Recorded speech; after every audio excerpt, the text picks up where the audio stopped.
अज्ञानतिमिरान्धस्य ज्ञानाञ्जनाशलाकया चक्षुरोन्मीलितं येन तस्मै श्रीगुरवे नमः। श्रीचैतन्य मनोभीष्टं स्थापितं येन भूतले स्वयं रूपा कदा मह्यं ददाति स्वापदान्तिकम्। वन्देऽहं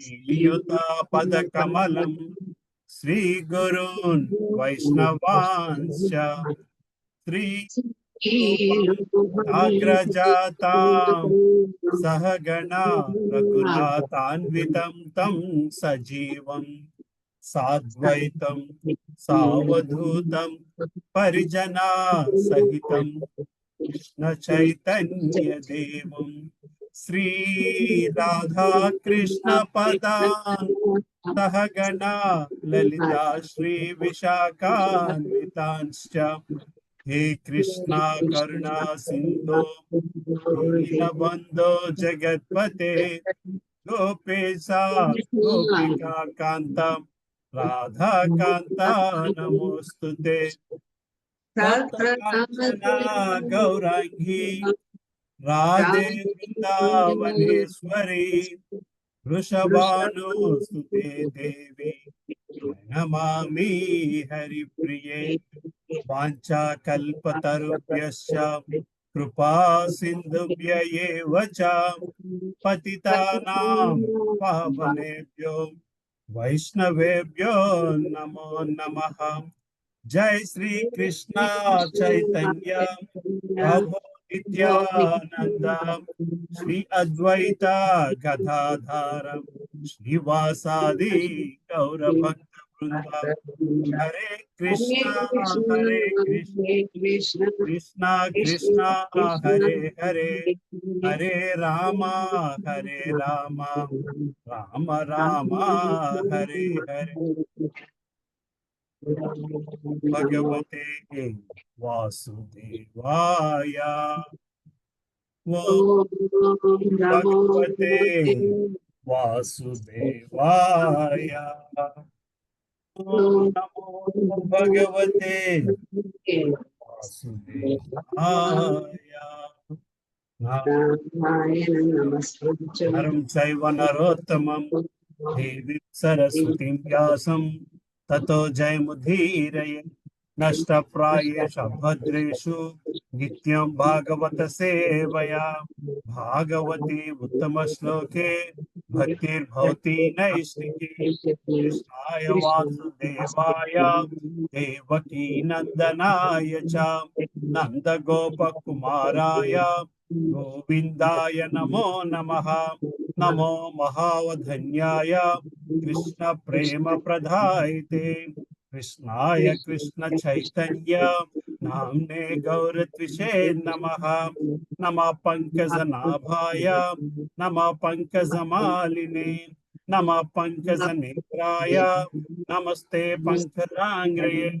नमो ब्राह्मण्याय देवाय गो ब्राह्मण्याय हिताय च जगद्हिताय कृष्णाय गोविंदाय नमो नमः।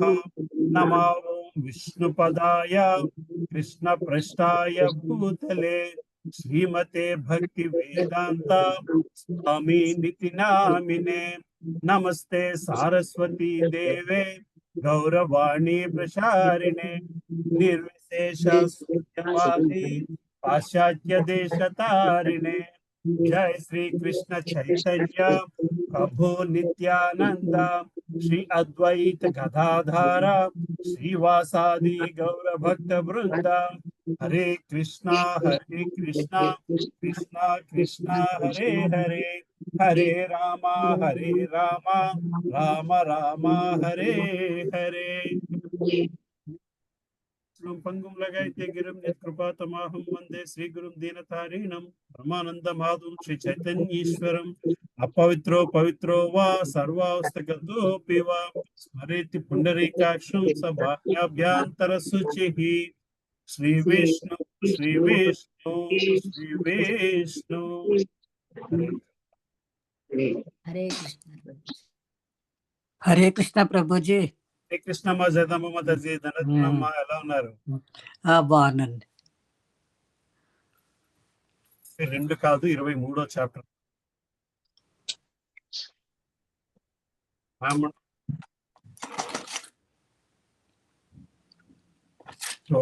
ఎవరి దగ్గర మొదలు పెట్టుకున్నాము?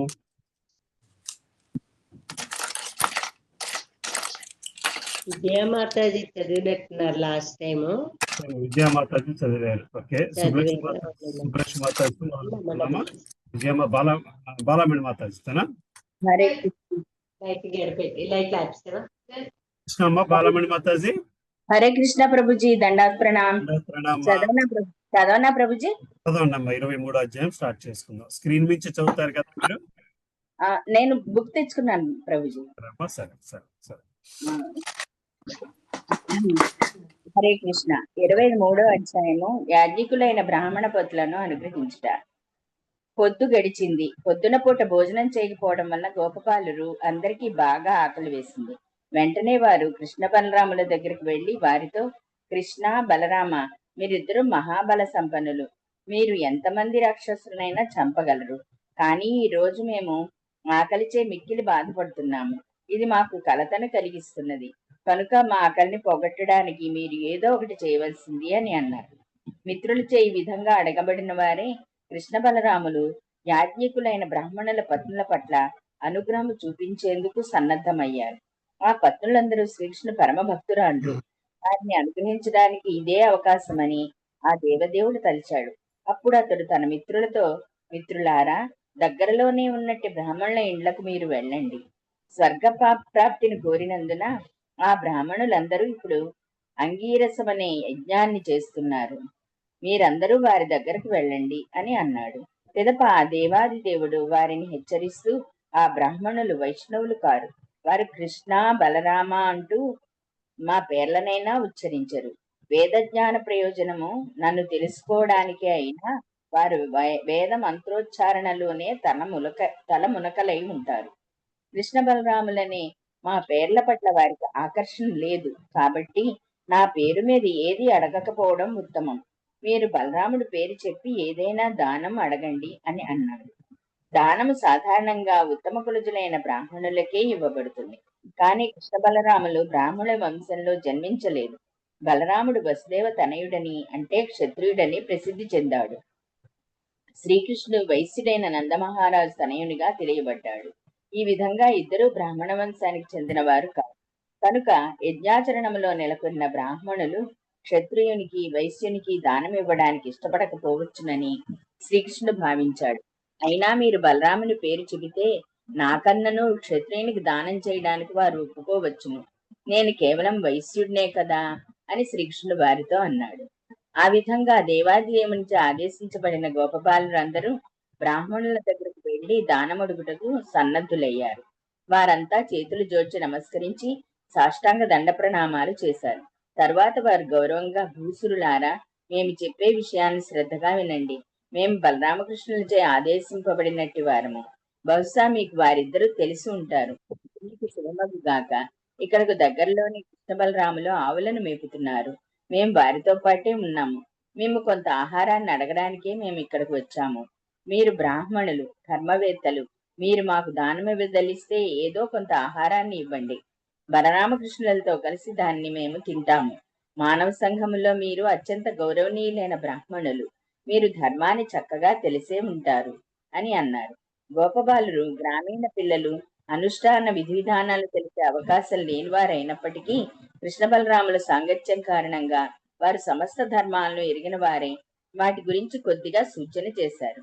భగవంతుడైన కృష్ణ బలరాములు ఆహారాన్ని అడిగినప్పుడు బ్రాహ్మణులు ఎటువంటి సంకోచము లేకుండా వెంటనే దాన్ని వసగాలనే భావన స్ఫురించే విధంగా గోపబాలురు ఆ యాజ్ఞికులను ధర్మవేత్తలారా అని సంబోధించారు. ఎందుకంటే కేవలం విష్ణు ప్రీత్యర్థమే యజ్ఞ నిర్వహణ చేయాలని భగవద్గీతలో చెప్పబడింది. గోపబాలురు ఇంకనూ మాట్లాడుతూ కృష్ణ భగవానుడు Hare Krishna. Thank you Prabhuji. Next ఎవరమ్మా? కృష్ణమాతాజీ లేరు. కళామాతాజీ చదువుతారమ్మా? హరే కృష్ణ ప్రభుజీ, చదువుతానా? గోపబాలురు ఇంకను ఇట్లు అనిరి, విష్ణు భగవానుడు కృష్ణ బలరాముల రూపములో వేచి ఉండిరి. మీ వద్ద ఏదైనా ఆహారము నిలువ ఉన్నచో వెంటనే దానిని సమర్పించుకొనుము. ఆహార పదార్థములను అంగీకరించు పద్ధతిని కూడా వారు బ్రాహ్మణులకు వివరించిరి. సాధారణంగా వైష్ణవులు సాధారణ క్రతువులలో పాల్గొనరు, కానీ దీక్ష, పశుసంధ, సాత్రామణులు అనగా ఏమిటో వారెరుగుదురు. దీక్షానంతరము పశు విశసన కర్మకు సుర కూడా వినియోగమగు సాత్రామణికి ముందు మాత్రమే మేము ఆహారమును గ్రహించుటకు అవకాశము కలదు. ఈ ప్రస్తుత దశలో మాకు ఆహారము నిషిద్ధము కానందున మేము ఆహారమును స్వీకరించగలము. కనుక మీరు ఆహారమును మాకు అందజేయవచ్చును అని గోపబాలురు పలికిరి.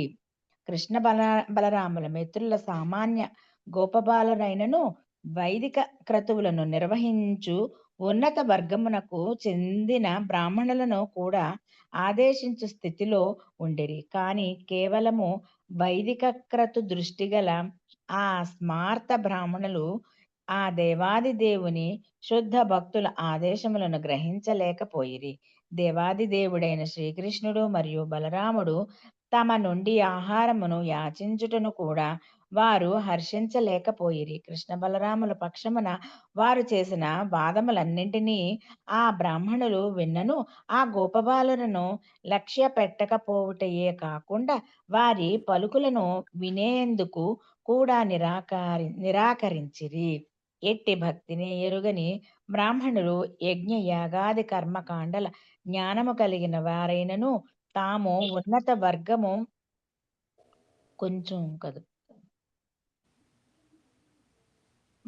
ఉన్నత వర్గము వారుగా భావిస్తున్నను వాస్తవమునకు వారు అజ్ఞానులు, మూర్ఖులు. భగవద్గీతలో వివరింపబడినట్లు వేద పరమార్థము శ్రీకృష్ణుని ఎరుగుటయేనను విషయమును వారెరుగకపోవుట చేత వారి కర్మలన్నీ వ్యర్థములు.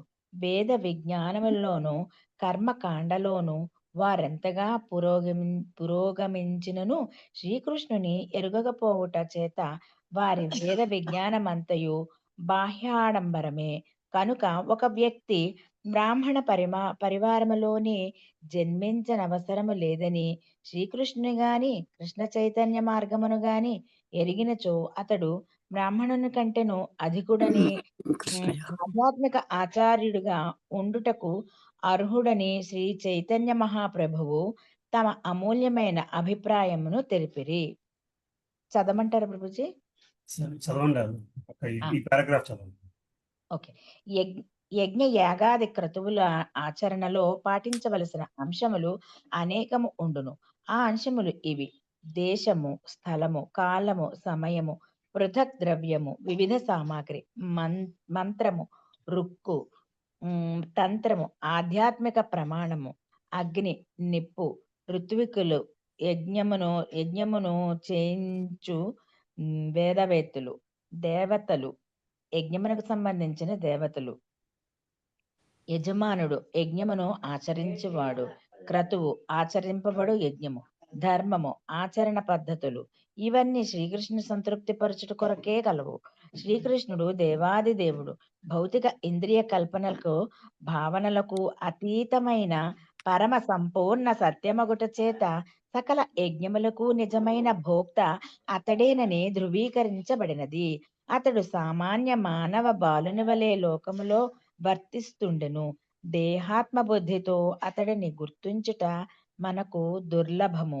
ఆ బ్రాహ్మణులు భౌతిక సుఖములలోను స్వర్గము వంటి ఉన్నత లోక నివాస యోగ్యతను ఆర్జించుట కొరకై గొప్ప ఆసక్తితో ఉండిరి. కనుక వారు శ్రీకృష్ణుని తత్వమును పూర్తిగా ఎరుగలేకుండిరి. హరే కృష్ణ. చదువుతున్నారు ఇక్కడి నుంచి బ్రాహ్మణులు. హరే కృష్ణ ప్రభుజీ. బ్రాహ్మణులు తమకు సమాధానం ఇవ్వకపోవటను చూచి గోపబాలురు నిరాశ చెందిరి. వారు తిరిగి వెళ్లి కృష్ణ బలరాములకు జరిగిన విషయం అంతటినీ తెలియజేసిరి. వారి కథనమును వినిన దేవాది దేవుడు మందహాసము చేస్తూ యాచన పద్ధతియే అటువంటిది కనుక బ్రాహ్మణులు నిరాకరించినందుకు చింతించవద్దనను. యాచన చేయుటలో గాని దానములను సేకరించుటలో గాని నెలకొనిన వ్యక్తి ప్రతి చోట సఫలమగుదమని భావించరాదని కూడా శ్రీకృష్ణుడు వారికి తెలియజేశాను. కొన్ని చోట్ల సఫలము కాలేకపోయినను అది నిరాశకు కారణము కారాదు. శ్రీకృష్ణుడు గోపబాలులను తిరిగి వెళ్ళమని చెబుతూ ఈసారి యజ్ఞములను ఆచరించి మహాభక్తులైన బ్రాహ్మణుల పత్నుల వద్దకు వెళ్ళమని కోరెను. ఎల్లప్పుడూ వారు మనలనే ధ్యానిస్తుందురు. వారి వద్దకు వెళ్ళి బలరాముని మరియు నా నామముతో ఆహారమును అర్థింపుడు. వారు మీరు కోరినంత ఆహారమును సమకూర్చుదురు. శ్రీకృష్ణుని ఆదేశానుసారము గోపకుమారులు తిరిగి యజ్ఞవాటికలోని బ్రాహ్మణ పత్నులను సమీపించిరి.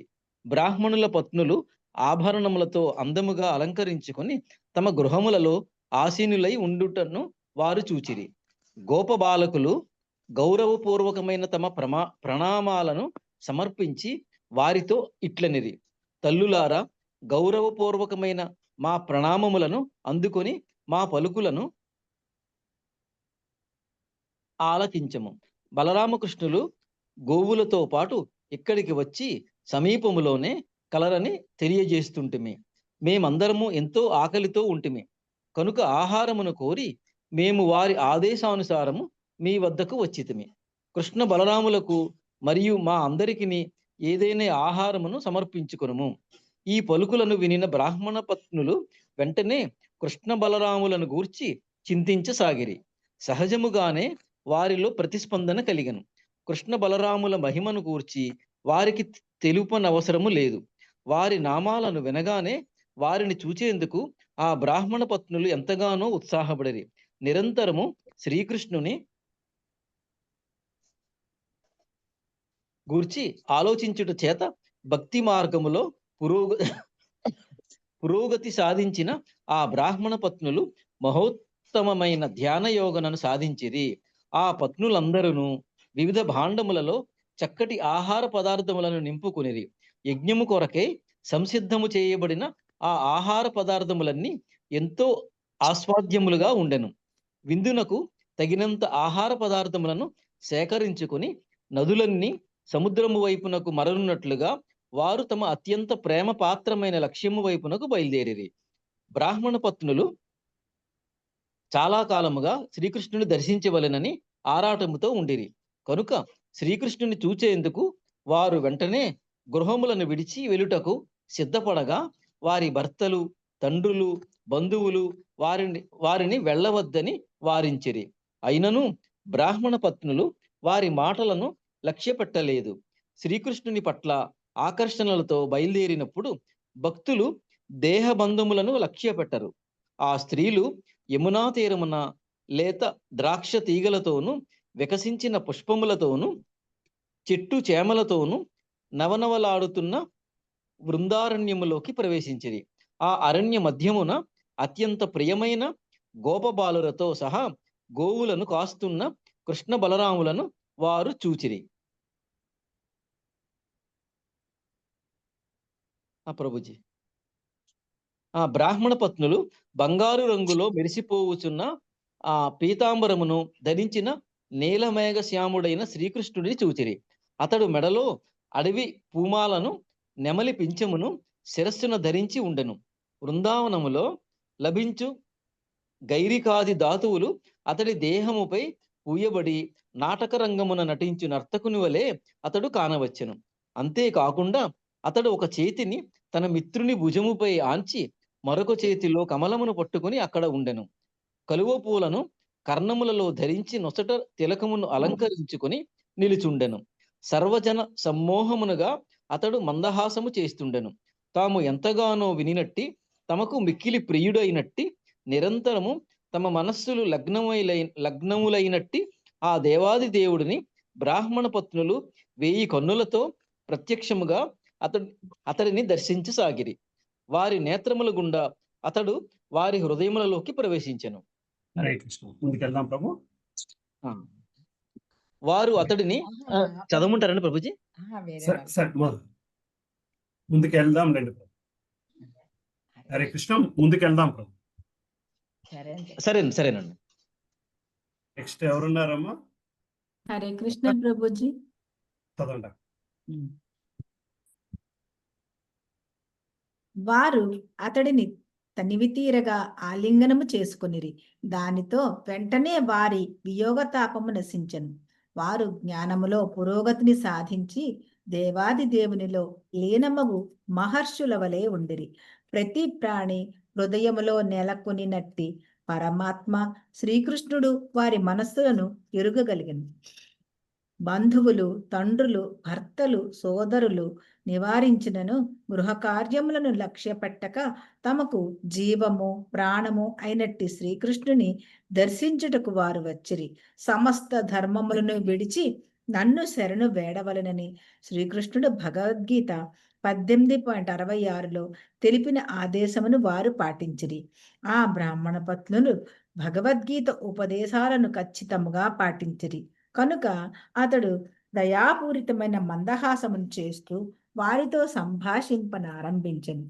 ఈ సందర్భములో మనము గుర్తించవలసిన విషయమేమనగా శ్రీకృష్ణుడు బ్రాహ్మణ పత్నుల హృదయములలో ప్రవేశించినప్పుడు వారు అతడిని ఆలింగనము చేసుకొని అతనిలో లీనమైనట్లుగా దివ్యానుభూతిని పొందినప్పుడు కూడా శ్రీకృష్ణుడు తన ప్రత్యేక స్థితిని కోల్పోలేదు. మరియు బ్రాహ్మణ పత్రులు కూడా తమ వ్యక్తిత్వమును కోల్పోలేదు.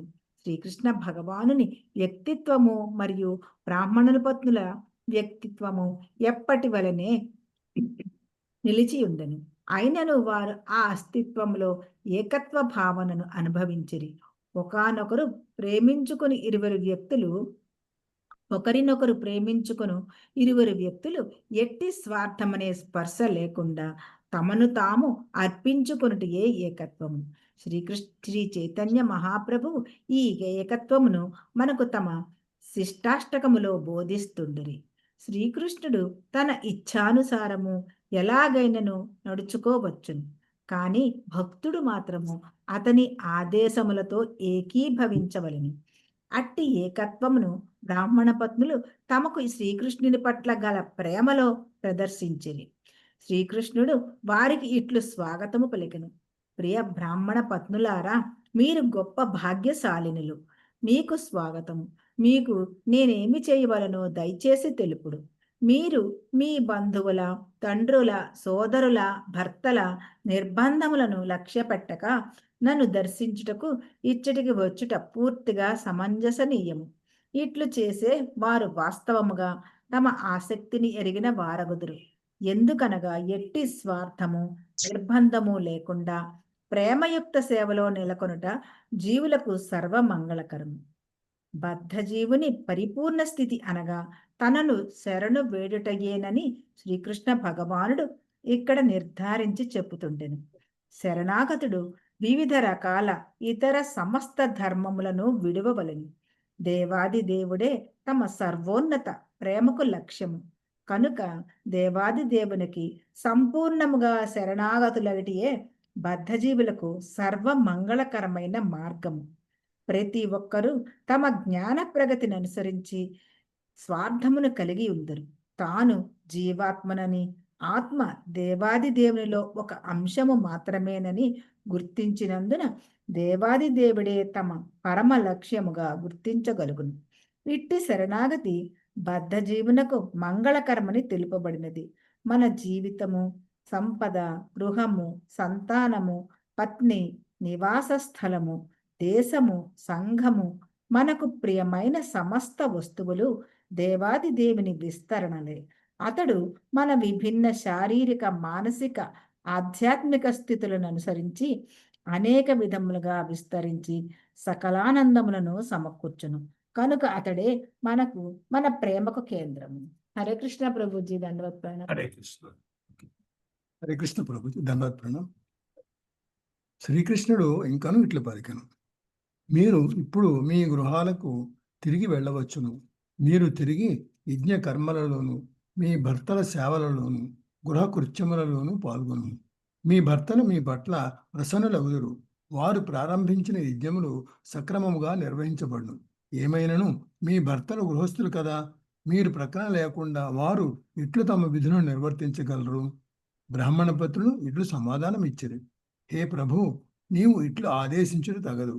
నీ భక్తులకు నీవు రక్షింతు అనేది నీ శాశ్వత వాగ్దానం కనుక దానిని నీవు ఇప్పుడు పాటించవలను. నిన్ను ఆశ్రయించినట్టు వారు భౌతిక జగత్తుకు సంబంధించిన బద్ధ జీవితమును తిరిగి ఎన్నటికి అంగీకరించలేరు. నీవు ఈ వాగ్దానమును నిలుపుకొందువని మేము విశ్వసిస్తుంటుంది. తులసి దళములతో పూజించబడు నీ పాద పద్మములను మేము ఆశ్రయించితిమి. నీ పాద పద్మములను విడిచి బంధువుల మిత్రుల సహచర్యము తిరిగి పొందటం మాకు ఇష్టం లేదు. మా గృహములకు తిరిగి వెళ్ళి మేమేమి చేయదుము? మా భర్తలను, సోదరులను, తండ్రులను, పుత్రులను, తల్లులను, మా మిత్రులను విడిచి వచ్చితిమి కనుక మమ్మల్ని వారు తిరిగి దరిచేరనియ్యరు. కనుక మాకిట్టి ఆశ్రయము లేదు. దయచేసి మమ్మల్ని గృహములకు తిరిగి మరలము అని ఆదేశించకుండా మేమెల్లప్పుడూ మీ రక్షణలోనే శాశ్వతముగా నిలిచి ఉండినట్లు మీ పాద పద్మముల చెంతనే నివసించినట్లు అనుగ్రహించును. దేవాది దేవుడు వారికి ఇట్లు సమాధానం ఇచ్చరు. ప్రియ బ్రాహ్మణ పత్నులారా, మీరు తిరిగి వెళ్ళినచో మీ భర్తలు మిమ్మల్ని నిరాకరించరు. మీ సోదరులు గాని, పుత్రులు గాని, తండ్రులు గాని మిమ్మల్ని నిరాకరించరని విశ్వసించుము. మీరు నా శుద్ధ భక్తులు కనుక మీ బంధువులే కాకుండా ప్రజా సామాన్యము, దేవతలు కూడా మీ పట్ల ప్రీతి చెందగలరు. శ్రీకృష్ణుడు పరమాత్మగా ప్రతి ఒక్కరి హృదయంలోని నెలకొని ఉండును. ఎవరైనను శుద్ధ భక్తులైనచో అతడి వెంటనే వారి పట్ల ప్రసన్నుడగును. శ్రీకృష్ణుని శుద్ధ భక్తుడు ఎవరికి శత్రువు కాదు. వివేకవంతుడు శుద్ధ భక్తునికి శత్రువు కాలేడు. నా పట్ల చూపుతున్నట్టు మీ ప్రేమ దివ్యమైనది, అది దేహ సంబంధములపై ఆధారపడదు. శ్రీకృష్ణుడు ఇంకను ఇట్లా ఎవరైనను నాయందే లగ్న మనస్కులైనచో నిశ్చయముగా వెంటనే వారు నా శాశ్వత సాహచర్యము పొందగలుగుతారు. దేవాది దేవుని ఆదేశానుసారము బ్రాహ్మణ పత్రులు తిరిగి తమ పత్రులను చేరుటకు గృహములకు బయలుదేరి తమ పత్నులు తమ గృహములకు మరలి వచ్చటను చూచిన బ్రాహ్మణులు సంతోషించి శాస్త్రానుసారము యజ్ఞ యాగాది క్రతువులను తమ సహధర్మచారులతో కలిసి పూర్తి చేసిరి. వైదిక ఆదేశాలను అనుసరించి మత ధర్మ క్రతువులను భార్యాభర్తలు ఇరువురును కలిసి నిర్వర్తించవలను. బ్రాహ్మణ పత్నులు తిరిగి రాగానే యజ్ఞయాగములు శాస్త్రోక్తముగా నిర్వర్తించబడను. కానీ శ్రీకృష్ణుని దర్శించుటకు వెళ్ళరాదని కఠినముగా శాసించిన నిర్బంధితురాలైన ఒక బ్రాహ్మణుని పత్ని మాత్రము తాను వినిన శ్రీకృష్ణుని దేహ లక్షణములనే స్మరిస్తూ అతడి ధ్యానంలోనే పూర్తిగా నిమగ్నాలైన ఆవిడ ప్రకృతి నియమములకు లోబడిన తన భౌతిక దేహమును చదించాను. Hare Krishna Prabhu. Thank you. Next ఎవరమ్మా? సార్ మాతాజీ ఇంకెవరున్నారు? జగదమ్మ మాతాజీనా? పద్మ పెద్ద మాతాజీ చదువుతారమ్మా? ప్రభుజీ నాది ఇంటర్నెట్ సరిగా వస్తలేదు ప్రభుజీ. నేను వేరే రూమ్ లోకి షిఫ్ట్ అయినా. నేను నెట్ కరెక్ట్ గా వచ్చినాక చదువుతా ప్రభుజీ. లాస్ట్ లో చదువుతాను. జగదమ్మ మాత చదువుతారమ్మా? హరే కృష్ణ ప్రభుజీ. హరే కృష్ణ. ఇవాళ గురుగారికి నమస్కారం రండి.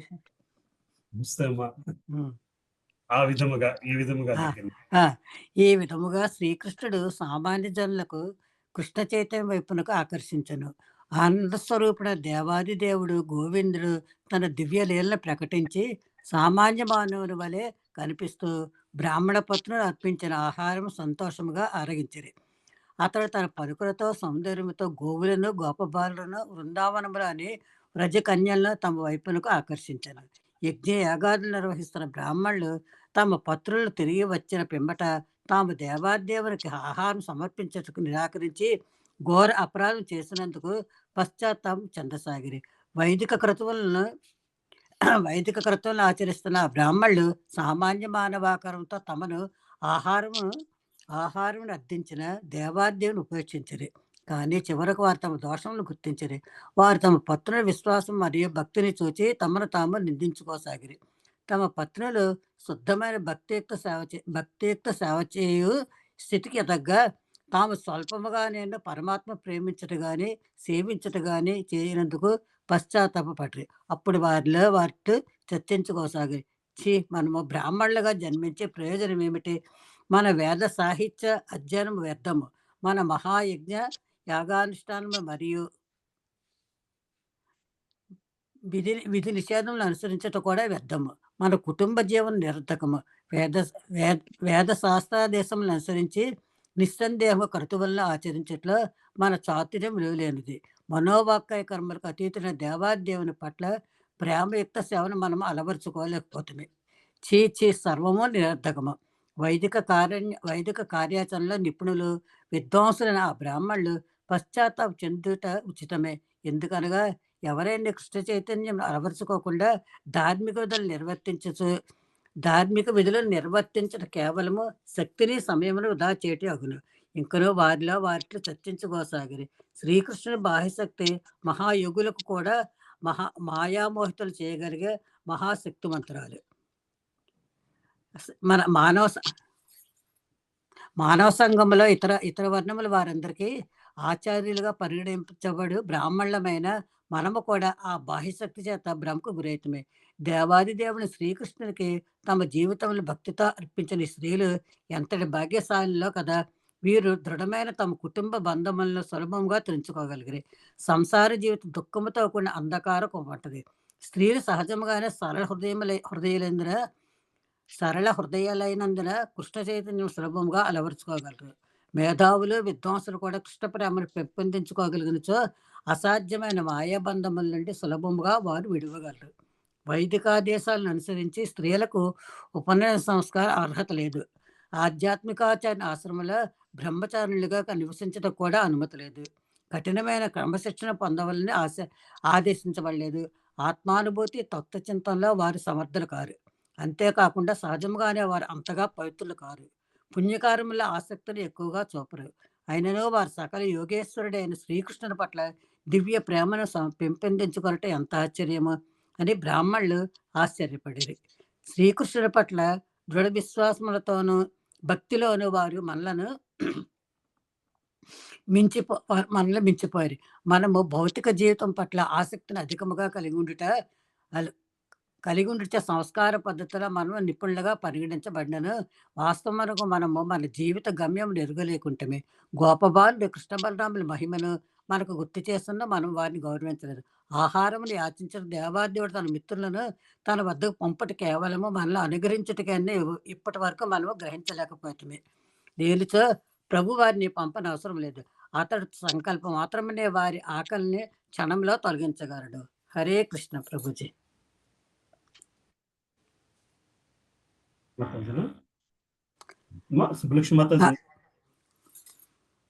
హరే కృష్ణ ప్రభుజీ. ఎన్నో పేజ్ నెంబర్ ఎవరన్నా చెప్పాలి. 217 అమ్మా అవడం. కాకపోతే మీరు అధ్యాయం తీసుకోండి అమ్మా. అధ్యాయం చెప్పండి. 23వ అధ్యాయం అమ్మా. 23వ అధ్యాయం. ఉన్నారా? ఒక 3 పేజీలు వెళ్ళిపోనివ్వండి. సరే సార్. మాతాజీ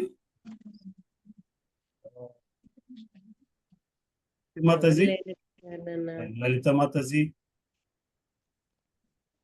ప్రణవానంద ప్రభు జైపూర్ యాత్రకు వెళ్ళినట్టున్నారు. రేవతి మాత చదువుతారమ్మా? చదువుతాను ప్రభుజీ. హరే కృష్ణ ప్రభుజీ. దండవత్ ప్రణామం. స్క్రీన్ పైన చదువుతాను.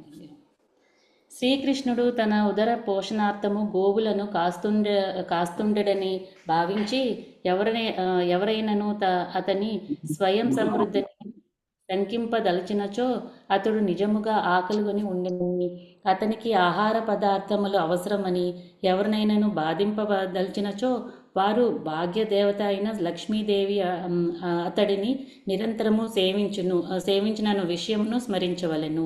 ఈ నిరంతర సేవ చేతనే ఆ లక్ష్మీదేవికి గల చపల చిత్తాను అపవాదు తొలుగును.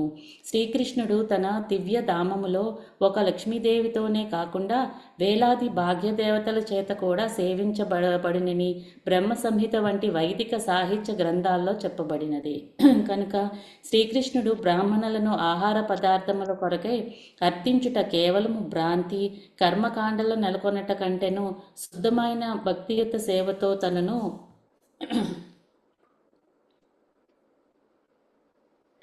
ఆరాధించమని వారిని హెచ్చరించేందుకు అది ఒక యుక్తి మాత్రమే.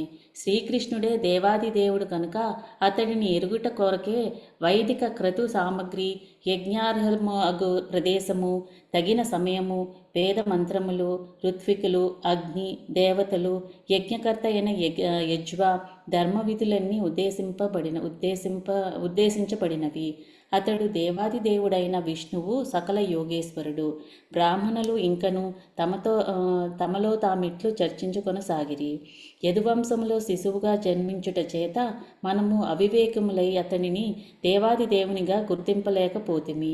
ఏమైనను మనము ఎంతగా నివారించినను లెక్కించక శుద్ధమైన భగవత్ సేవాభావమును పెంపొందించుకొనిన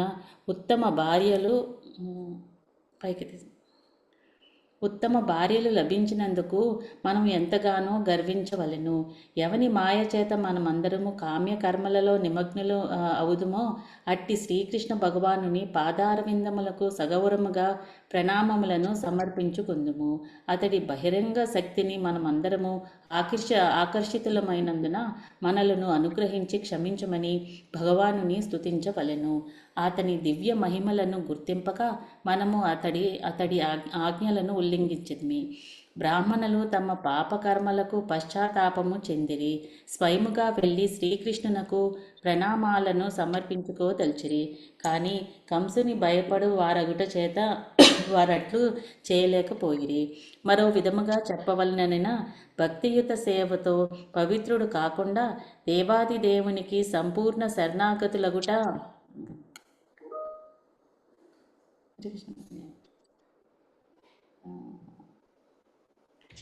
ఎంతో కష్టము. పండితులైన బ్రాహ్మణులు మరియు వారి పత్నులు ఉదాహరణమే ఈ విషయమును స్పష్టము చేస్తుండెను. బ్రాహ్మణ పత్నులు శుద్ధ భక్తి ద్వారా ప్రేరేపించబడుట చేత ఎట్టి ప్రతిఘటనను లెక్కింపక వారు శ్రీకృష్ణుని వద్దకు పరుగులెత్తగలిగిరి. కానీ బ్రాహ్మణులు శ్రీకృష్ణ భగవానుని మహిమను ఎరిగినప్పటికీ, పశ్చాత్తాపము చెందినప్పటికీ కామ్యకర్మలలో విశేషముగా ఆసక్తులైనందున కంసుడు అనిన భయపడుతుండిరి.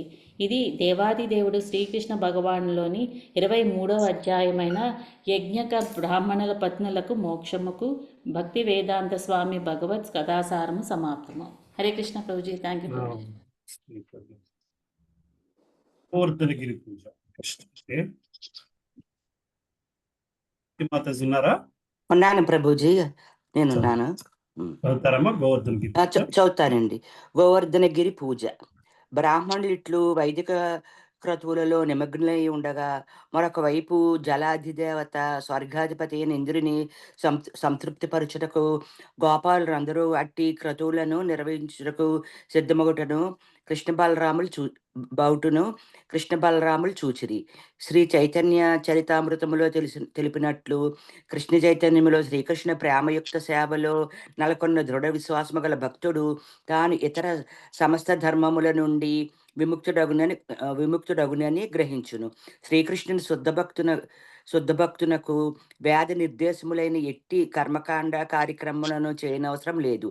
ఏ దేవతను పూజించనక్కర్లేదు. సకల వేద క్రతువులను సకల దేవతా పూజలను ఆచరించినట్టు వారుగా శ్రీకృష్ణ భగవాను భక్తులు తెలియబడుదురు.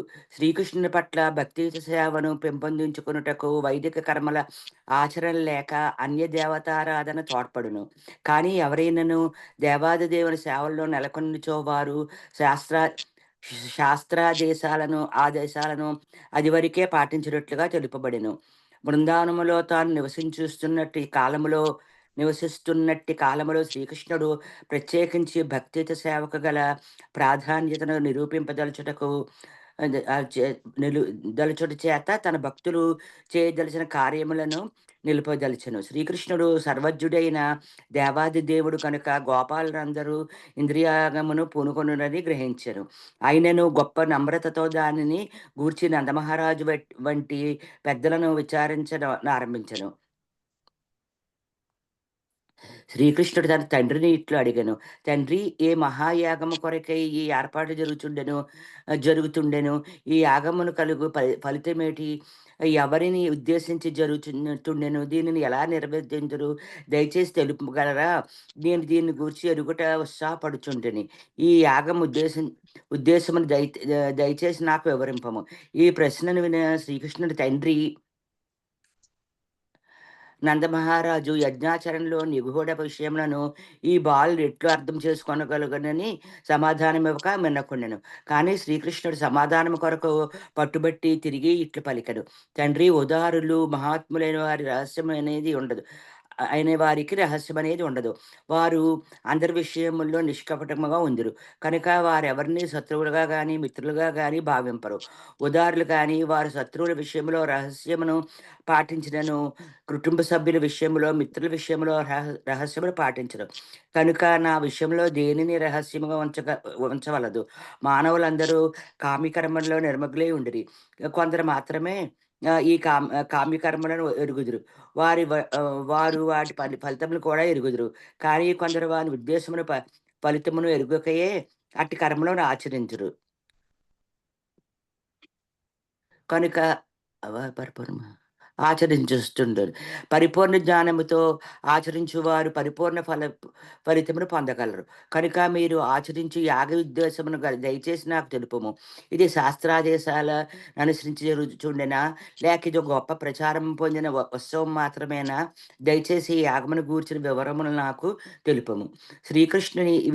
శ్రీకృష్ణుని ప్రశ్నను విని నంద మహారాజు ఇట్లు సమాధానం ఇచ్చాను, నాయన, ఈ ఉత్సవము పూర్వము నుండి ఒక ఆచారముగా వస్తుండెను. వర్షము ఇంద్రదేవుని దయతో కురియును, మేఘములు అతని ప్రతినిధులు, జలము మానవ జీవితం ఎంతో అవసరం. కనుక వర్షపాతంకు అధిపతి ఇంద్రునికి మనము కృతజ్ఞత చూపవలెను. మన వ్యవసాయపు పనులు సఫలమగుటకు కావలసిన జలమును వర్షించుటకు దయతో మేఘములను పంపిన ఇంద్రదేవుని తృప్తిపరచుట కొరకై ఈ ఏర్పాట్లు చేస్తుంటేవి. జలము ప్రధానమైనందున వర్షము లేనిచో వ్యవసాయం చేయలేము, ధాన్యమును పండించలేము, అప్పుడు మనము జీవించలేము. ధార్మిక కర్మలను విజయవంతముగా నిర్వర్తించుటకు, ఆర్థికాభివృద్ధికి, చివరికి ముక్తికి కూడా వర్షపాతం ప్రధానము. కనుక పరంపరముగా మన పూర్వీకుల చేత ఆచరించబడుతూ వచ్చిన ఈ ఉత్సవమును మనము మానరాదు. కామలోభ భయముల చేత దీన్ని ఎవరైనా మాననుచో వారికి శ్రేయస్కరము కాదు. ఈ పలుకులను వినిన పిమ్మట దేవాది దేవుడైన శ్రీకృష్ణుడు తన తండ్రి వృందావన వాసుల పెద్దలైన సకల గోపాలుల సమక్షంలోను పలికని తీరు స్వర్గాధిపతి అయిన ఇంద్రదేవుడు ఎంతగానో ఆగ్రహము కలిగించను. ఈ యాగమును వారు మానుకొనాలని శ్రీకృష్ణుడు సూచించను. ఇంద్రుని ప్రీతి కొరకు జరుపబడు ఈ యాగమును నిలిపివేయమని చెప్పుటకు అతను 2 కారణాలు చూపించారు. మొదటి, భగవద్గీతలో తెలిపినట్లు భౌతికాభ్యుదయము కొరకు దేవతలను పూజించిన అవసరం లేదు. దేవతలను పూజించడం ద్వారా కలుగు ఫలితములు తాత్కాలికములు. బుద్ధిహీనులు మాత్రమే తాత్కాలిక ఫలితముల పట్ల ఆసక్తిని కనబరుదురు. రెండవది, దేవతల పూజల చేత కలుగు ఫలితములన్నీ వాస్తవమునకు దేవాది దేవుని చేత అనుమతింపబడినవి. మయైవ నిహితాన్ హితాన్ అని భగవద్గీతలో స్పష్టంగా చెప్పబడిను.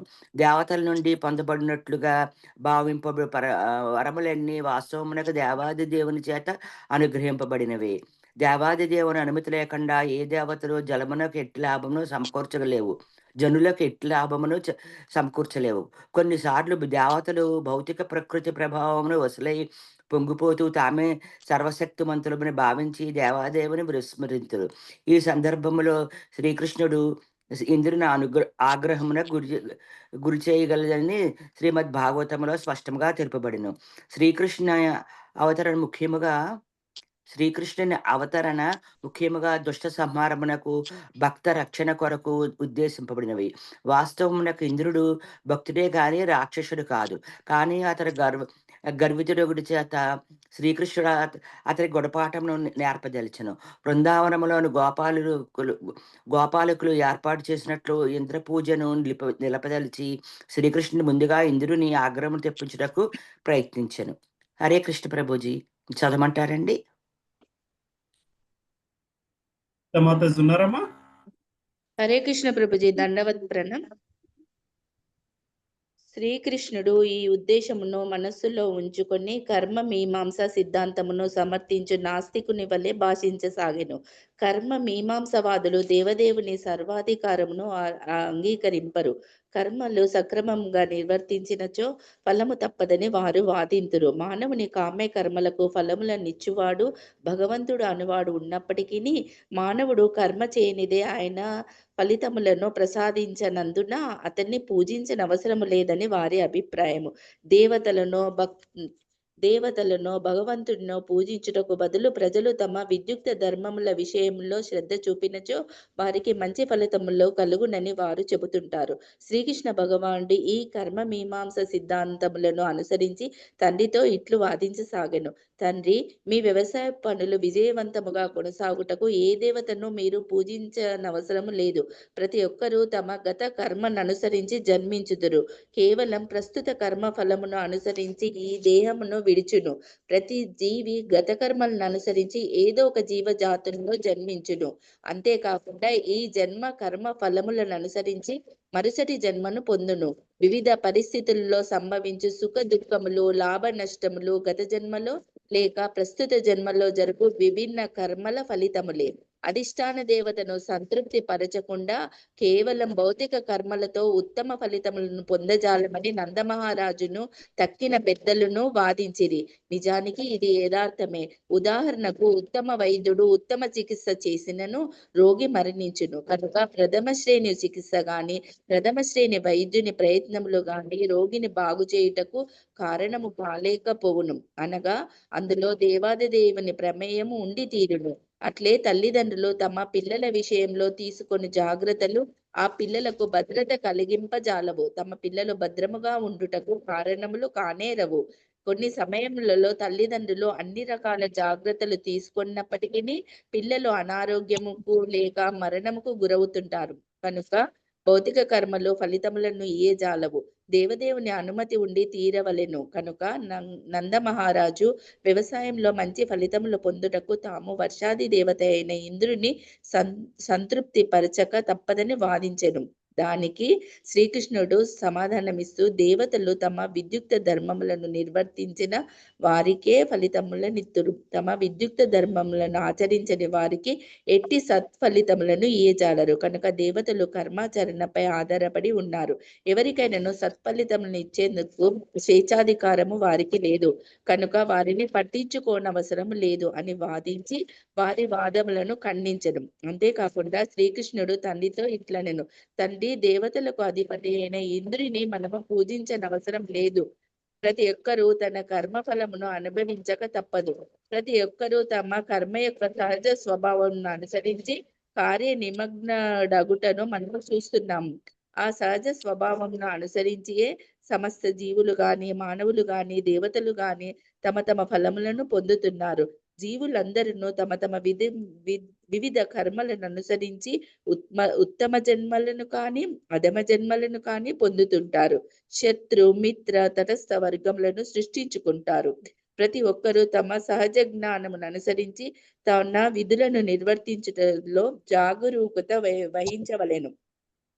కానీ వివిధ దేవతలను ఆరాధించుటకు తమ శ్రద్ధను మరొక దారికి మళ్లించరాదు.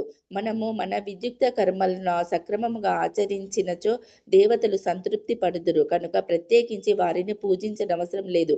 కనుక మనము మన విద్యుక్త కర్మలను చక్కగా ఆచరించవలెను. నిజానికి తమ విద్యుక్త కర్మలను ఆచరించనిచో ఎవ్వరునూ సుఖముగా ఉండజాలరు. కనుక తమ విధులను సక్రమముగా నిర్వహించని వాడు పతివ్రత కాని భార్యతో పోల్చబడినాడు. బ్రాహ్మణుని విద్యుక్త ధర్మము వేదాధ్యయనము. క్షత్రియుని విద్యుక్త ధర్మము పౌరుల సంరక్షణ, వైశ్యుని విద్యుక్త ధర్మము కృషి వాణిజ్య గోపాలనములు, శూద్రుని విద్యుక్త ధర్మము పై వర్గములకు బ్రాహ్మణ క్షత్రియ వైశ్యులకు సేవ చేయుట. మనము వైశ్యులము కనుక మన కర్తవ్యము వ్యవసాయము లేక కృషి ఫలముతో వ్యాపారము చేయుట, గోరక్షణకే వడ్డీ వ్యాపారము. నందమహారాజు పెక్కు గోవులను కలిగి ఉన్నందున నిత్యము తాను వాటి రక్షణను చేయుచున్నాడు కనుక శ్రీకృష్ణుడు తాను వైశ్య వర్ణముకు చెందిన వాడనని భావించెను. వైశ్య కులమునకు శ్రీకృష్ణుడు 4 విధములకు వృత్తులను కృషి, వాణిజ్యము, గోపోషణము, వడ్డీ వ్యాపారము అను అన్ని నిర్దేశించెను. వైశ్యులు ఈ 4 వృత్తులలో ఏ వృత్తినైనను అవలంబించదగినను. వృందావన వాసులు ప్రధానముగా గోపోషణనే చేపట్టిరి. శ్రీకృష్ణుడు థ్యాంక్ యూ ప్రభుజీ. హరే కృష్ణ. మాతాజీ ఉన్నారమ్మా? కుమారి మాతాజీ. హరే కృష్ణ ప్రభుజీ, నేను చదువుతున్నాను. మీరు వచ్చేసారమ్మా ఇండియా? చదవండి కుమారి మాతాజీ. ఓకే ప్రభుజీ. శ్రీకృష్ణుడు తన తండ్రికి ఇంకాను ఇట్లు వివరించెను. ఈ విశ్వము సత్వ వినపడుతుంది కదా ప్రభుజీ? ఇప్పుడు వినపడుతుంది. ఈ విశ్వము సత్వ రజస్తమస్సులను భౌతిక త్రిగుణముల ప్రభావం అనుసరించి నడుస్తుండెను. ఈ త్రిగుణములు సృష్టి స్థితి లయలకు కారణము.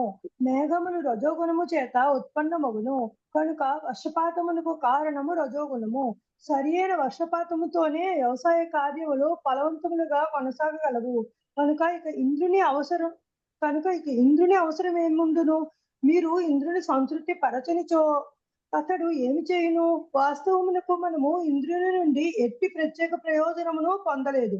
నీరు అవసరము లేని సముద్రములోనూ ఇంద్రుడు నీటిని వర్షిస్తుండెను.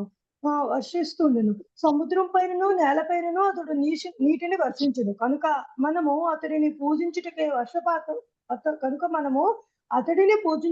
వర్షపాతము ఆధారపడలేదు. మనకు సంబంధించినంత వరకు మనము మరొక నగరమునకు లేదా గ్రామమునకు దేశమునకు కానీ వెళ్ళనవసరం లేదు. నగరములలో పెద్ద పెద్ద ప్రసాదములు ఉండును, కానీ మనము బృందారణ్య నివాసముతోనే తృప్తి చెందుతుంటిమి. గోవర్ధన పర్వతముతోనూ బృందారణ్యముతోనూ మనకు విశేష సంబంధము కలదు. అంతకు మించి మరి దేనితోనూ మనకు సంబంధం లేదు. కనుక తండ్రి స్థానిక బ్రాహ్మణులను గోవర్ధన పర్వతమును తృప్తిపరిచే యాగమును మీరు ఆరంభించవలనని కోరుచుంటుని. మనకు ఇంద్రునితో ఎట్టి సంబంధము లేదు. శ్రీకృష్ణుని కథనమును వినిన పిదప నందమహారాజు ఇట్లు సమాధానం ఇచ్చను. నాయన, నీవు చెప్పుతుండట చేత స్థానిక బ్రాహ్మణుల కొరకు మరియు గోవర్ధన పర్వతం కొరకు మరి ఒక యాగము ఏర్పాటు చేయదును. ప్రస్తుతము ఈ ఇంద్రియ యాగము నిర్వర్తించనిమ్మో. శ్రీకృష్ణుడు తిరిగి ఇట్లు పలుకును. తండ్రి, ఆలస్యం చేయవద్దు. గోవర్ధన పర్వతములకు స్థానిక బ్రాహ్మణులకు మీరు ఉద్దేశించిన యాగ నిర్వహణకు ఎంతో సమయం పట్టును. ఇంద్రియ యాగము కొరకు మీరు చేసిన ఏర్పాట్లను గోవర్ధన పర్వతము మరియు అక్కడ స్థానిక బ్రాహ్మణులకు తృప్తి కొరకు వినియోగించదము. చివరకు నందమహారాజు అంగీకరించను. గోపాలులను గోవర్ధన యజ్ఞమును ఎట్లు నిర్వర్తించవాలని శ్రీకృష్ణుని ప్రశ్నించింది. శ్రీకృష్ణుడు వారందరికీ ఈ విధముగా సూచనలు అందించను. ఇంద్రియయాగము కొరకు సేకరించిన ధాన్యములతోనూ నేతితోనూ అన్ని రకాల రుచికరమైన పదార్థములను సిద్ధము చేయవలెను. అన్నము, పప్పు, హల్వా, పకోడీలు, పూరీలను సిద్ధపరచవలెను. పాలతో పరమాన్నమును, రబడి, రసగుల్లా, సందేశ్, లడ్డు వంటి మధుర పదార్థములను సిద్ధము చేయము. వేద మంత్రములను పఠించి అగ్నిహోత్రులకు ఆహుతులను సమర్పించు పండితులైన బ్రాహ్మణులను ఆహ్వానించవలెను. బ్రాహ్మణులకు అన్ని రకాల ధాన్యములను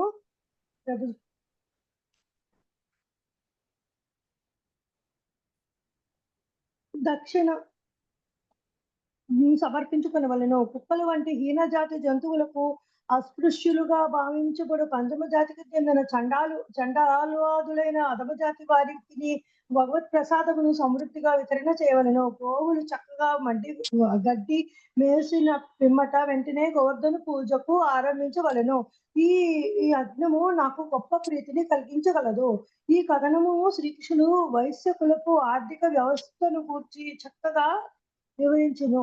మానవ సంఘంలో బ్రాహ్మణ, క్షత్రియ, వైశ్య, శూద్ర, చండాలాదులుగా అన్ని వర్ణముల వారు ఉందరు. జంతు సామ్రాజ్యంలోని గోవులు, కుక్కలు, మేకలు వంటి ప్రతి జీవికి కూడా తాను నిర్వర్తించవలసిన పాత్ర ఒకటి ఉండును. చేతన మరియు అచేతనములైన కొండలు, నేల వంటి వాటితో ఏర్పడిన సృష్టి ప్రయోజనముల కొరకై అందరూ పరస్పర సహకారంతో కలిసి పనిచేయవలసి ఉండును. వైశ్య సంఘము ధాన్యములను పండించుట, పశు పోషణ, ఆహార పదార్థములు సరఫరా వంటి వ్యాపారం వంటి కార్యములతో సమాజములకు ప్రత్యేక సేవలు అందించవలెను. శ్రీకృష్ణుని ఈ పలుకుల నుండి పిల్లులు, కుక్కలు వంటివి ప్రధానములు కానప్పటికీ ఉపేక్షింపదగినవి కావని బోధపడుచుండెను. పిల్లులు, కుక్కలు సంరక్షణ కంటేను గో సంరక్షణ ప్రధానము. దీని నుండి గ్రహించవలసిన మరొక ముఖ్య సందేశం ఏమనగా చండాలురు లేక అస్పృశ్యులు పై వర్గముల వారి చేత ఉపేక్షింపబడరాదు. ప్రతి ఒక్కరూ సంఘములో ప్రధానమైన వారే. కానీ కొందరు మానవ సంఘ ప్రకృతికి ప్రత్యక్షంగా బాధ్యులవుదురు, మరికొందరు పరోక్షంగా బాధ్యులవుదురు. ఏమైనాను కృష్ణ చైతన్యం కలిగినప్పుడు సంఘములో ప్రతి ఒక్కరు శ్రేయస్సు విషయమున శ్రద్ధ తీసుకోబడును. కృష్ణ చైతన్య ఉద్యమములో గోవర్ధన పూజ అను యజ్ఞము ఆచరించబడుతుండెను. శ్రీకృష్ణుడు పూజనీయుడు కనుక అతడు నివసించిన ప్రదేశము వృందావనము గోవర్ధన పర్వతము పూజనీయమని శ్రీ చైతన్య మహాప్రభు సూచించెను. దీనిని నిర్ధారించుట కొరకే శ్రీకృష్ణ భగవానుడు గోవర్ధనగిరిని పూజించుట స్వయంగా తనను పూజించుటయేనని తెలిపెను. ఆనాటి నుండి నేటి వరకు గోవర్ధన పూజ కొనసాగుచుండెను. ఈ పూజ అన్నకూటముగా కూడా ప్రసిద్ధి చెందినది. ఈ ఉత్సవం జరుగు కాలంలో బృందావనములోను దానికి వెలుపల గల అన్ని దేవాలయములలోనూ ఆహార పదార్థములు పెద్ద ఎత్తున సిద్ధపరిచి జనులకు పుష్కలంగా పంచిపెడుతుందరు. కొన్నిసార్లు ప్రసాదము అనగా ఆహార పదార్థములు భక్తుల గుంపులపైకి వేయబడుతుందను. అట్లు విసిరివేయబడిన ప్రసాదము నేలపై పడినను స్వీకరించుదురు. ఈ ఉదాహరణ నుండి మనము శ్రీకృష్ణునికి అర్పించిన ప్రసాదం ఎన్నటికి అపవిత్రం కాలేదని మైలపడతని గ్రహించవలెను. కనుకనే భక్తులు నేలపై పడిన దానిని గ్రహించి గొప్ప ఆనందం అనుభవిస్తుందరు. స్వర్గంలో thank you Prabhu. Thank you Prabhu. స్వర్గలోకములను పాలిస్తుంటునని గర్వించు ఇంద్రుని శిక్షించుట కొరకు దేవాది దేవుడైన శ్రీకృష్ణుడు ఇంద్రయజ్ఞం నిలిపి గోవర్ధన పూజను ఆరంభించమని గోపాలులకు హితవు చెప్పాను. చిత్తశుద్ధి, సరళ స్వభావము గల గోపాలులు నందమహారాజు నాయకత్వంలో శ్రీకృష్ణ ఆదేశానుసారము అతడు చెప్పినట్లుగా ఆ పూజను నిర్వహించారు. తర్వాత ఈ గోవర్ధన పూజ సందర్భంలో నేడు కూడా వృందావన వాసులు చక్కటి వస్త్రములను ధరించి గోవర్ధనగిరి వద్ద సమావేశమై దానిని పూజించి తమ గోవులతో పాటు ఆ పర్వతంకు ప్రదక్షిణ చేస్తుంది. శ్రీకృష్ణ ఆదేశానుసారము నందమహారాజు గోపాలులు వైదిక బ్రాహ్మణులు ఆహ్వానించి వేదమంత్రం ఉచ్చరింపచేసి నివేదనలు సమర్పించి గోవర్ధనగిరిని పూజించసాగారు. బృందావన వాసులు ఒక చోట సమావేశమై తమ గోవులను అలంకరించి వాటికి పచ్చగడ్డిని పెట్టింది. పిమ్మట గోవులను ముందుంచుకుని గోవర్ధనగిరి ప్రదక్షిణ చేయసాగారు. గోపికల విలువైన వస్త్రములు ధరించి ఎండబలలో కూర్చుని శ్రీకృష్ణ లీలలను గానము చేశారు. గోవర్ధన పూజకు పురోహితులుగా వచ్చిన బ్రాహ్మణులు గోపాలురు మరియు వారి భార్యలైన గోపికలను ఆశీర్వదించారు. పూజ వినిపించట్లేదమ్మా? వినిపిస్తుంది ప్రభుజీ. అమ్మా మీదే కనెక్షన్ ఏదైనా ప్రాబ్లం ఉందేమోనమ్మా జయదమ్మ మాత్రం వినిపిస్తోందండి. సమాప్తమైన పిమ్మట గోవర్ధన పర్వతమును తనను పెట్టేనని భక్తులకు తెలియజెప్పుటకు శ్రీకృష్ణుడు దివ్య రూపమును ధరించి తానే గోవర్ధన పర్వతములని బృందావన వాసులకు ప్రకటించింది. అతడు గోవర్ధన పర్వతంకు నివేదించిన ఆహారంను గ్రహించసాగింది. శ్రీకృష్ణుడు మరియు గోవర్ధన పర్వం ఒకటేనని నేటికి అందరూ అంగీకరించారు. గొప్ప గొప్ప భక్తులు గోవర్ధన పర్వతపు రాళ్లను తీసుకెళ్లి దేవాలయాల్లోని శ్రీకృష్ణ విగ్రహమునందు పూజించినట్లుగా ఈ రాళ్లను పూజించిన శ్రీకృష్ణ పూజించడం వంటిదే కనుక కృష్ణ చైతన్యంలోని భక్తులు చిన్న చిన్న రాళ్లను తీసుకెళ్లి గృహంలో పెట్టుకుని పూజిస్తుంది.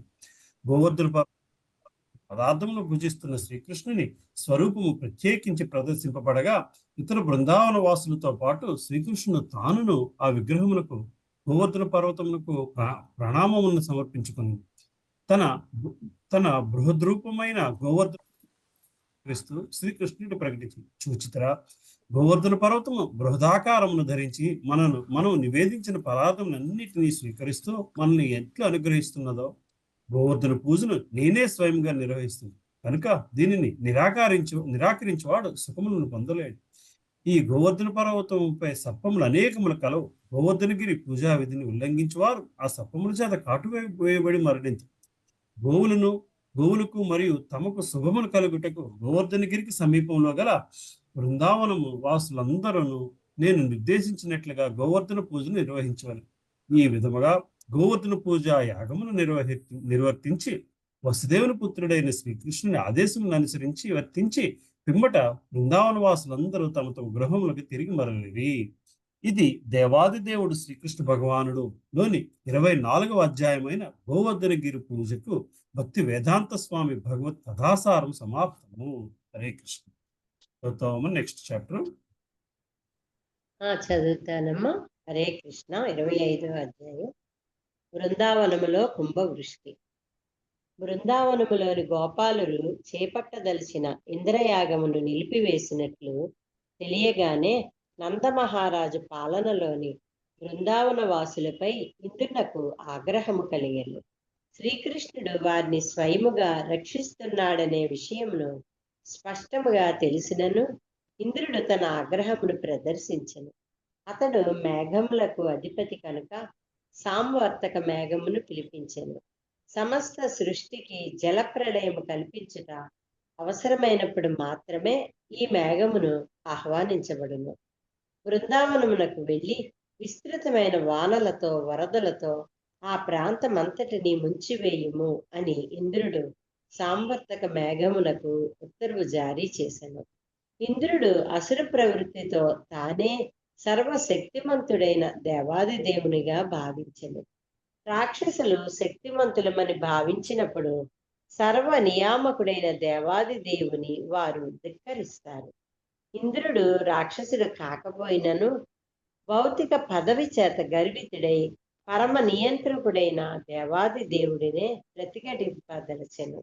కనీసము ఆ సమయంలో తాను శ్రీకృష్ణుడంతటి శక్తిమంతుడనని ఇంద్రుడు భావించెను. అతడు ఇంకను ఇట్లు పలికెను, బృందావన వాసుల అహంకారమును చూడుము.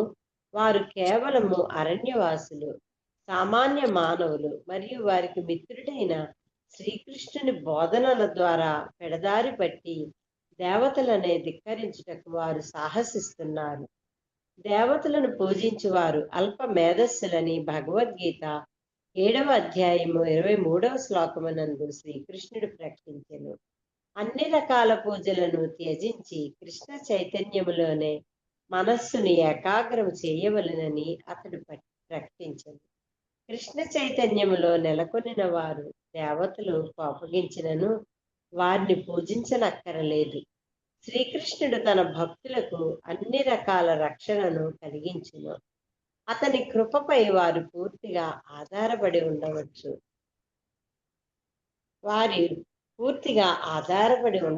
అనుటకు శ్రీకృష్ణుడు ఇంద్రునికి ఆగ్రహం తెప్పించుట, తరువాత అతన్ని దండించుట వంటి సంఘటన ద్వారా భక్తులకు స్పష్టముగా చేశాడు. ఇంద్రుడు బృందావన వాసుల చర్యలను నిరసిస్తూ ఇట్లనెను, బృందావన వాసులు దేవతలను ధిక్కరించుట చేత భౌతిక జీవితంలో వారికి అనేక ఇబ్బందులకు గురి కావలసి ఉండును. దేవతల పూజలను లెక్క చేయనందున వారు భౌతిక జీవితం అనే సాగరములను దాటజాలారు. బృందావన వాసులైన గోపాలుడు శ్రీకృష్ణుడను పేరు గల ఈ బాలుని ఆదేశానుసారము నా అధికారమునే ధిక్కరించింది. అతనికి బాలుడే తప్ప మరేమీ కాదు. ఈ బాలుని పలుకులను విశ్వసించి వారు నన్ను రెచ్చగొట్టిరి అని ఇంద్రుడు సాంవర్తక మేఘముతో పలికి బృందావన సంపదలనన్నింటినీ ధ్వంసం చేయమని ఆజ్ఞాపించారు. బృందావన వాసులు తమ భౌతిక సంపదలను చూసుకొని శ్రీకృష్ణుడను ఒక బాలుడు తమకు అండగా ఉండినను ధైర్యముతో విర్రబీగుతున్నారు.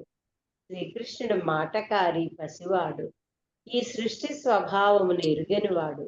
అయినను తాను మహాజ్ఞానినని భావిస్తుండెను. వారు శ్రీకృష్ణుని అధికముగా గౌరవిస్తున్నారు కనుక వారిని మనము శిక్షించవలెను. వారు గోపాలురు, గోవులతో సహా నాశము కావలెను. ఈ విధముగా ఇంద్రుడు సాంవర్తక మేఘమును బృందావనమునకు వెళ్ళి ఆ ప్రాంతం అంతటిని ముంచివేయమని ఉత్తర్వు జారీ చేసెను. హరే కృష్ణ. మాతాజీ లేరు కదమ్మా? లేరు నాన్న. పద్మావతి మాత చదువుతారమ్మా? హరే కృష్ణ ప్రభు.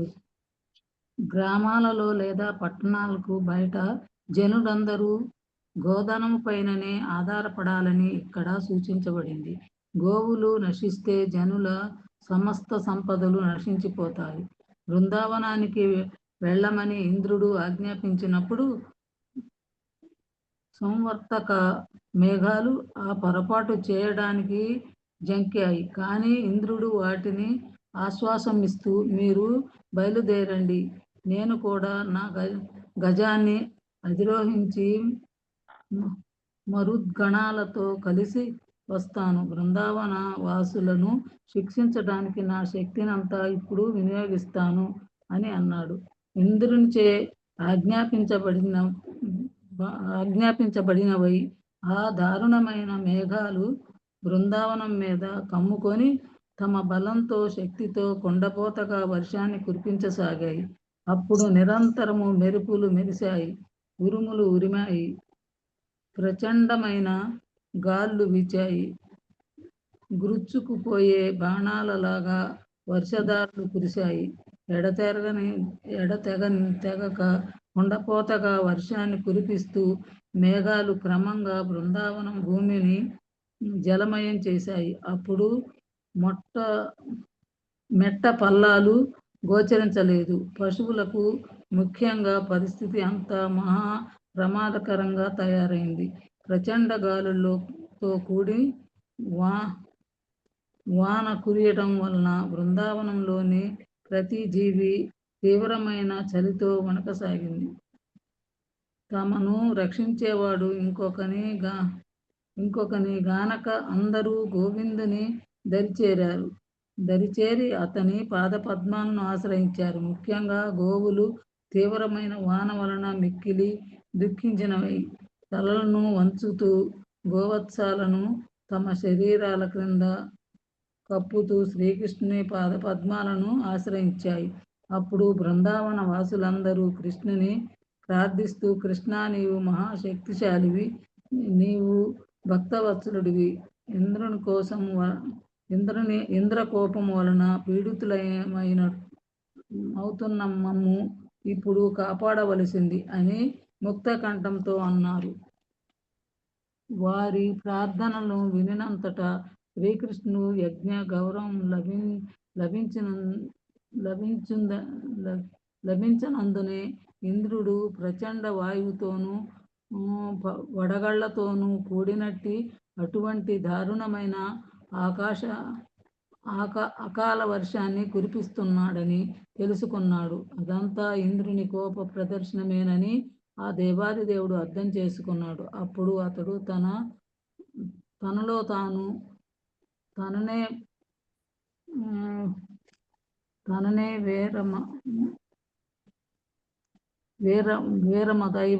వేరే దైవమని తలచే ఈ ఇంద్రుడు తన మహాశక్తిని చూపించాడు. కానీ నా స్థితికి తగినట్టుగా అతనికి బుద్ధి చెప్తాను. విశ్వకలాప నిర్వహణలో తాను స్వతంత్రుడు కాడని నేను అతనికి గుణపాఠం చెప్తాను. నేనే సమస్తానికి పరమప్రభువును. అధికారం కలిగట్టి ఇతని మిథ్యా గర్వాన్ని నేను హరిస్తాను. దేవతలందరూ నా భక్తులు కనుక నా పరమాధిక్యాన్ని మరవటం వారికి అసాధ్యము. అయినా భౌతిక బలం వలన ఇతడు గర్వితుడై ఇప్పుడు మత్తిల్లాడు కనుక ఇతని మిథ్యాగర్వం పోయేలాగున నేను వర్తిస్తాను. నా బృందావన భక్తులందరికీ నేను రక్షిస్తాను. వీరంతా నా దయ మీదనే ఆధారపడి ఉన్నారు.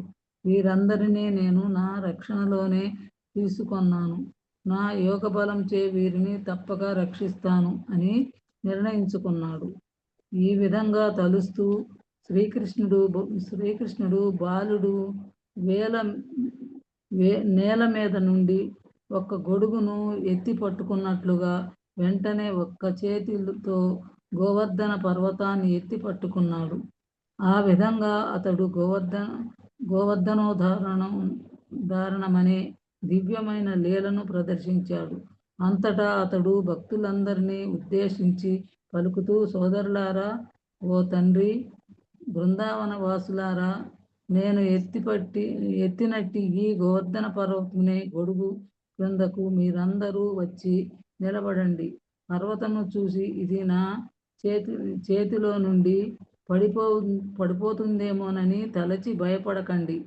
కుండపోత వానయే ప్రచండ గాలులకు మీరెంతో దుఃఖితులయ్యారు. అందుకే నేను ఈ పర్వతాన్ని ఎత్తాను. ఇది అచ్చము పెద్ద గొడుగులాగా మిమ్మల్ని రక్షిస్తుంది. ప్రస్తుతము ఎదురైన ఈ క్లేశము నుండి మీరు బయటపడటానికి ఇదే ఉత్తమమైన ఏర్పాటని నేను భావిస్తున్నాను. ఈ మహాపర్వతము కింద మీ పశువులతో పాటు వచ్చి సుఖంగా ఉండండి అని అన్నాడు. శ్రీకృష్ణుని ఆశ్వాసాన్ని వినిన బృందావన వాసులు తమ సంపదలతోనూ పశువులతోనూ మహాపర్వతము క్రిందకు చేరి సురక్షితులయ్యారు. బృందావన వాసులు వారి పశు సంపద ఆకలి దప్పులచే గాని ఇతర అసౌకర్యాలచే గాని కలతకు గురి కాకుండా వారం రోజులు అక్కడే ఉండిపోయారు. ఎడమ చేతి చిటికెన వేలు మీద మహాపర్వతాన్ని పట్టుకొనిన విధమును చూసి వారంతా ఆశ్చర్యచకితులయ్యారు. శ్రీకృష్ణ భగవానుని అసాధారణమైన యోగ బలాన్ని చూసి స్వర్గరాజైన ఇంద్రుడు అతి విస్మయముగా గురి అయి సంకల్ప భ్రష్టుడయ్యాడు. వెంటనే అతడు మేఘాలను పిలిపించి అక్కడ నుండి వెళ్ళిపోమ్మని ఆజ్ఞాపించాడు. ఆకాశం నుండి మేఘాలు పూర్తిగా తొలగిపోగానే తిరిగి సూర్యకాంతి గోచరించింది. తీవ్రమైన గాలులు ఆగిపోయాయి. అప్పుడు గోవర్ధనగిరిధారి తెలియబడిన దేవాది దేవుడు పలుకుతూ, గోపజనులారా, స్త్రీలు, బాలురు, గోవులు, విలువైన వస్తువులు అన్నింటినీ తీసుకొని బయటకు వెళ్ళండి. ఎందుకంటే ఇప్పుడు అంతా ఆగిపోయింది. నదిలోని నీరుతో పాటు ముంపు తగ్గిపోయింది అని అన్నాడు. అప్పుడు గోపాలురు తమ విలువైన వస్తువులను బండ్లపై ఎక్కించి గోవులను తీసుకొని బయటకు వచ్చారు. వారంతా బయటకు రాగానే శ్రీకృష్ణుడు గోవర్ధన పర్వతాన్ని స్వస్థానంలో పూర్వమలే ఉంచాడు. ఈ విధంగా అంతా పూర్తి కాగానే బృందావన వాసులందరూ ప్రేమ విహ్వలులై ముందుకు వచ్చి గొప్ప పారవశ్యంతో అతనిని ఆలింగనం చేసుకున్నారు. కృష్ణుని మీద సహజంగానే అమితానురాగం కలిగిన గోపికలు పెరుగు, అక్షంతలు కలిపిన జలాన్ని గౌరవ సూచకంగా సమర్పించి ఉత్తమమైన ఆశీర్వచనాలు చేశారు. యశోద, రోహిణి, మహాబలశాలి అయిన బలరాముడు, నందుడు ఒకరి తర్వాత ఒకరు శ్రీకృష్ణుని ఆలింగనం చేసుకొని ప్రేమ విహులతో మాటి మాటికి ఆశీర్వచనాలు కురిపించారు. స్వర్గంలో దేవతలు, సిద్ధలోకం వాసులు, గంధర్వులు, చారణులు సంతుష్టితో ధరణిపై పుష్పవృష్టిని కురిపించారు. వివిధ శంఖాలను ఊదారు. దుందుబులు మ్రోగించబడినాయి. భగవద్భావనచే ప్రేరేపితులైన గంధర్వ లోకవాసులు భగవత్ప్రీత్యర్థము తమ తంబూరాలను వాయించారు. ఇది జరిగిన తరువాత దేవాది దేవుడు బంధుమిత్రులతోనూ గోవులతోనూ పరివృత్తుడై ఇంటికి బయలుదేరాడు. ఎప్పటిలాగానే గోపికలు తమ హృదయ లోతులలో నుండి గొప్ప అనుభూతితో శ్రీకృష్ణుని మహిమాన్వితమైన లీలను కీర్తించటం మొదలుపెట్టారు. బృందావనంలోని వినాశకర కుంభవృష్టి అను 25వ అధ్యాయమునకు భక్తి వేదాంత భాష్యము సమాప్తం. హరే కృష్ణ. హరే కృష్ణ. హరే కృష్ణ. 26వ అధ్యాయం. అద్భుత బాలుడు శ్రీకృష్ణుడు. అమాయకులుగా బృందావనంలోని గోపబాలుడితో స్త్రీలను పురుషులను దేవాదేవుల దృష్టి అసాధారణమైన ఆధ్యాత్మిక సౌభాగ్యం గ్రహింపనేరక మానవాతీతమైన ఆయన అద్భుత చర్యల గురించి చర్చకు ఆరంభించారు. వారిలో ఒకరు ఇట్లండి, ప్రియమిత్రులారా, కృష్ణుడు అద్భుత చర్యలు చూచినప్పుడు ఇటు అద్భుత బాలుడు మన బృందావనంలోకి వచ్చి మనతో నివసించి ఎప్పుడు సంభవించరా అని అనిపించింది. ఇది నిజంగా నమ్మశక్యం కాదు. అతడు ఇప్పుడు కేవలం 7 ఏళ్ల ప్రాయంగా ఈ వయసులోనే గోవర్ధన పర్వతం ఒక్క చేతితో పైకెత్తి గజరాజు కమలమును ఎత్తి పట్టుకున్నట్టుగా నిలిచి ఉంచగలరు. ఒక కమలమును తొండంతో ఎత్తి పట్టుకున్నట్టు ఏదో అది సామాన్యమైన పని. ఆ విధముగానే కృష్ణుడు గోవర్ధన పర్వతం సునాయాసంగా పైకెత్తి అతడు కేవలము పసిపాపుగా కన్నులు తెరవకుండానే ఉన్నప్పుడే మహారాష్ట్రుడు పూతను సంహరించాడు. పూతన స్తన్యకుడు పీల్చుతూ దాని ప్రాణవాయువులను కూడా అతడు పీల్చివేశాడు. శాశ్వతుడు కాలపురుషుడు జీవిని కాలపురుషులను సంహరించినట్లే కృష్ణుడు పూతను సంహరించాడు. 3 మాసముల శిశువుగానున్న ఒక చేత బండి కింద నిద్రించుండగా ఆకలి కొని తల్లిపాల కోసం ఏడ్చుతూ కాళ్ళను విదిలించాడు. అతని పాదములు తాకి ఆ బండి విరిగి ముక్కలు పడింది. 1 ఏడాది వయసులో ఉన్నప్పుడు తృణావతులను రాక్షసుడు సుడిగాలి రూపంలో వచ్చి అతన్ని ఆకాశంలోనికి ఎత్తుకుపోయాడు. ఆకాశంలో చాలా ఎత్తులు తీసుకుని పోబడ్డాడు. అతడు ఆ రాక్షసుని మెడని పట్టుకుని వేలాడుతూ ఆ రాక్షసుడు భూమి పండి మరణించినట్టు చేసింది. ఇది ఒకరు పిల్లల్లో దొంగతనం చేయకుండా తల్లి యశోద అతన్ని కర్ర రోడ్డు కట్టివేయగా అతడు ఆ రోడ్డుని ఎల్లార్జున 2 చెట్ల మధ్యకు పోసి ఆ చెట్టు కూలిపోయినట్టు చేశాడు. అన్నయ్యకు బలరాముడితో పాటు అతనితో కలిసి గూడుల కాయచుండగా ఒక మారు బకాసురుడును రాక్షసుడు కృష్ణుని పైకి వచ్చింది. కృష్ణుడు వెంటనే ఆ రాక్షసుని నోటిని తెరిచి అతని గుండుగా చేర్చివేశాడు. బకాసురుడును రాక్షసుడు కృష్ణుని చంపగలతో అతను కాయచున్న దూడల గుంపులో చేరగా కృష్ణ ఆ విషయం కనిపెట్టి అతనిని చంపి అతని కలేబరం ఒక చెట్టు మీద విసిరివేశాడు. అన్నయ్యకు బలరాముడితో పాటు కృష్ణుడు కాలవంతుడు ప్రవేశించిన ధేనుకాసురుడును రాక్షసుడు గార్ధంలో ఉన్న వారిని ముట్టడించాడు. బలరాముడు ఆ ఆశను చంపి అతని వెనుక కాళ్ళను పట్టుకుని తాడి చెట్టు మీద విసిరివేశాడు. ధేనుకాసురుడు సహచరులు గార్ధ రూపంలో భయపడగా వారిని కూడా కృష్ణ బలరాములు సంహరించి కాలవంలో బృందావన వాసులను పశువులను స్వేచ్ఛగా వేయించడానికి అవకాశం కల్పించారు. ప్రళంబాసురుడు గొప్ప బాలుని వేషము గొప్ప బాలుడు మంచి చేరిన దానిని కనిపెట్టి కృష్ణుడు బలరాముని చేయవానికి సంహరించేశారు. ఆ పైన కృష్ణుడు గొప్ప బాలులను గోవులను భయంకరముగా దావాలను నుండి కాపాడు. అటు తర్వాత యమునా కాళీని శిక్షించి యమునా నది పరిసర ప్రాంతంలో అతడు వదిలివేయకూడనట్టు చేశాడు. దానివల్ల యమునా జలములు విషరహితములే అందరికీ ఉపయుక్తములైన నంద మహారాజు మిత్రులతో మరి ఇట్లా చెప్పండి, ప్రియమైన నంద, ఈ కుమారుడు కృష్ణుడి ఎడ మేము ఇంతగా ఎందుకు ఆకర్షింపడుతున్నామో నాకు తెలియట్లేదు. మేము అతడిని మర్చిపోగలుగుతున్నాం, కానీ అది మాకు సాధ్యమవుతో లేదు. మేము సహజంగానే అతను ప్రేమించున్నాము. ఇది ఎంతటి ఆశ్చర్యకరమ విషయమో ఊహించు. అతడు చూడగా 7 ఏళ్ల బాలుడు. గోవర్ధన పర్వతమేమో మిక్కిలి పెద్ద పర్వతం. మరి అతడు దాని ఎత్తు అంత అవలీలగా పైకెత్తగలిగాడు. నంద మహారాజా, ఈ కుమారుడు కృష్ణుడు దేవతామూర్తి ఏమని మాకు సందేహముగా ఉన్నది. అతడు సామాన్య బాలుడు కాదు. లేకుండా కృష్ణుడు దేవాదేవుడు అయి ఉండవలను. బృందావనమునందరి గోపాలకు కృష్ణ ప్రశంసగా నంద మహారాజు మిత్రులారా, గర్భమును పలికిన మాటలే మీకు సమాధానం. ఆ మాటల వల్ల మీ సందేహం తొలగిపోవడం. గర్భముడి కృష్ణుడు నామకరణం సంబంధించి వచ్చినప్పుడు ఈ బాలుడు వివిధ సమయంలో వివిధ వర్ణంలో భూమిపై అవతరించిన ప్రస్తుతము నల్లని రంగులో బృందావనం అవతరించి కృష్ణుడుగా విక్షాతుడైనాడు తెలుపు.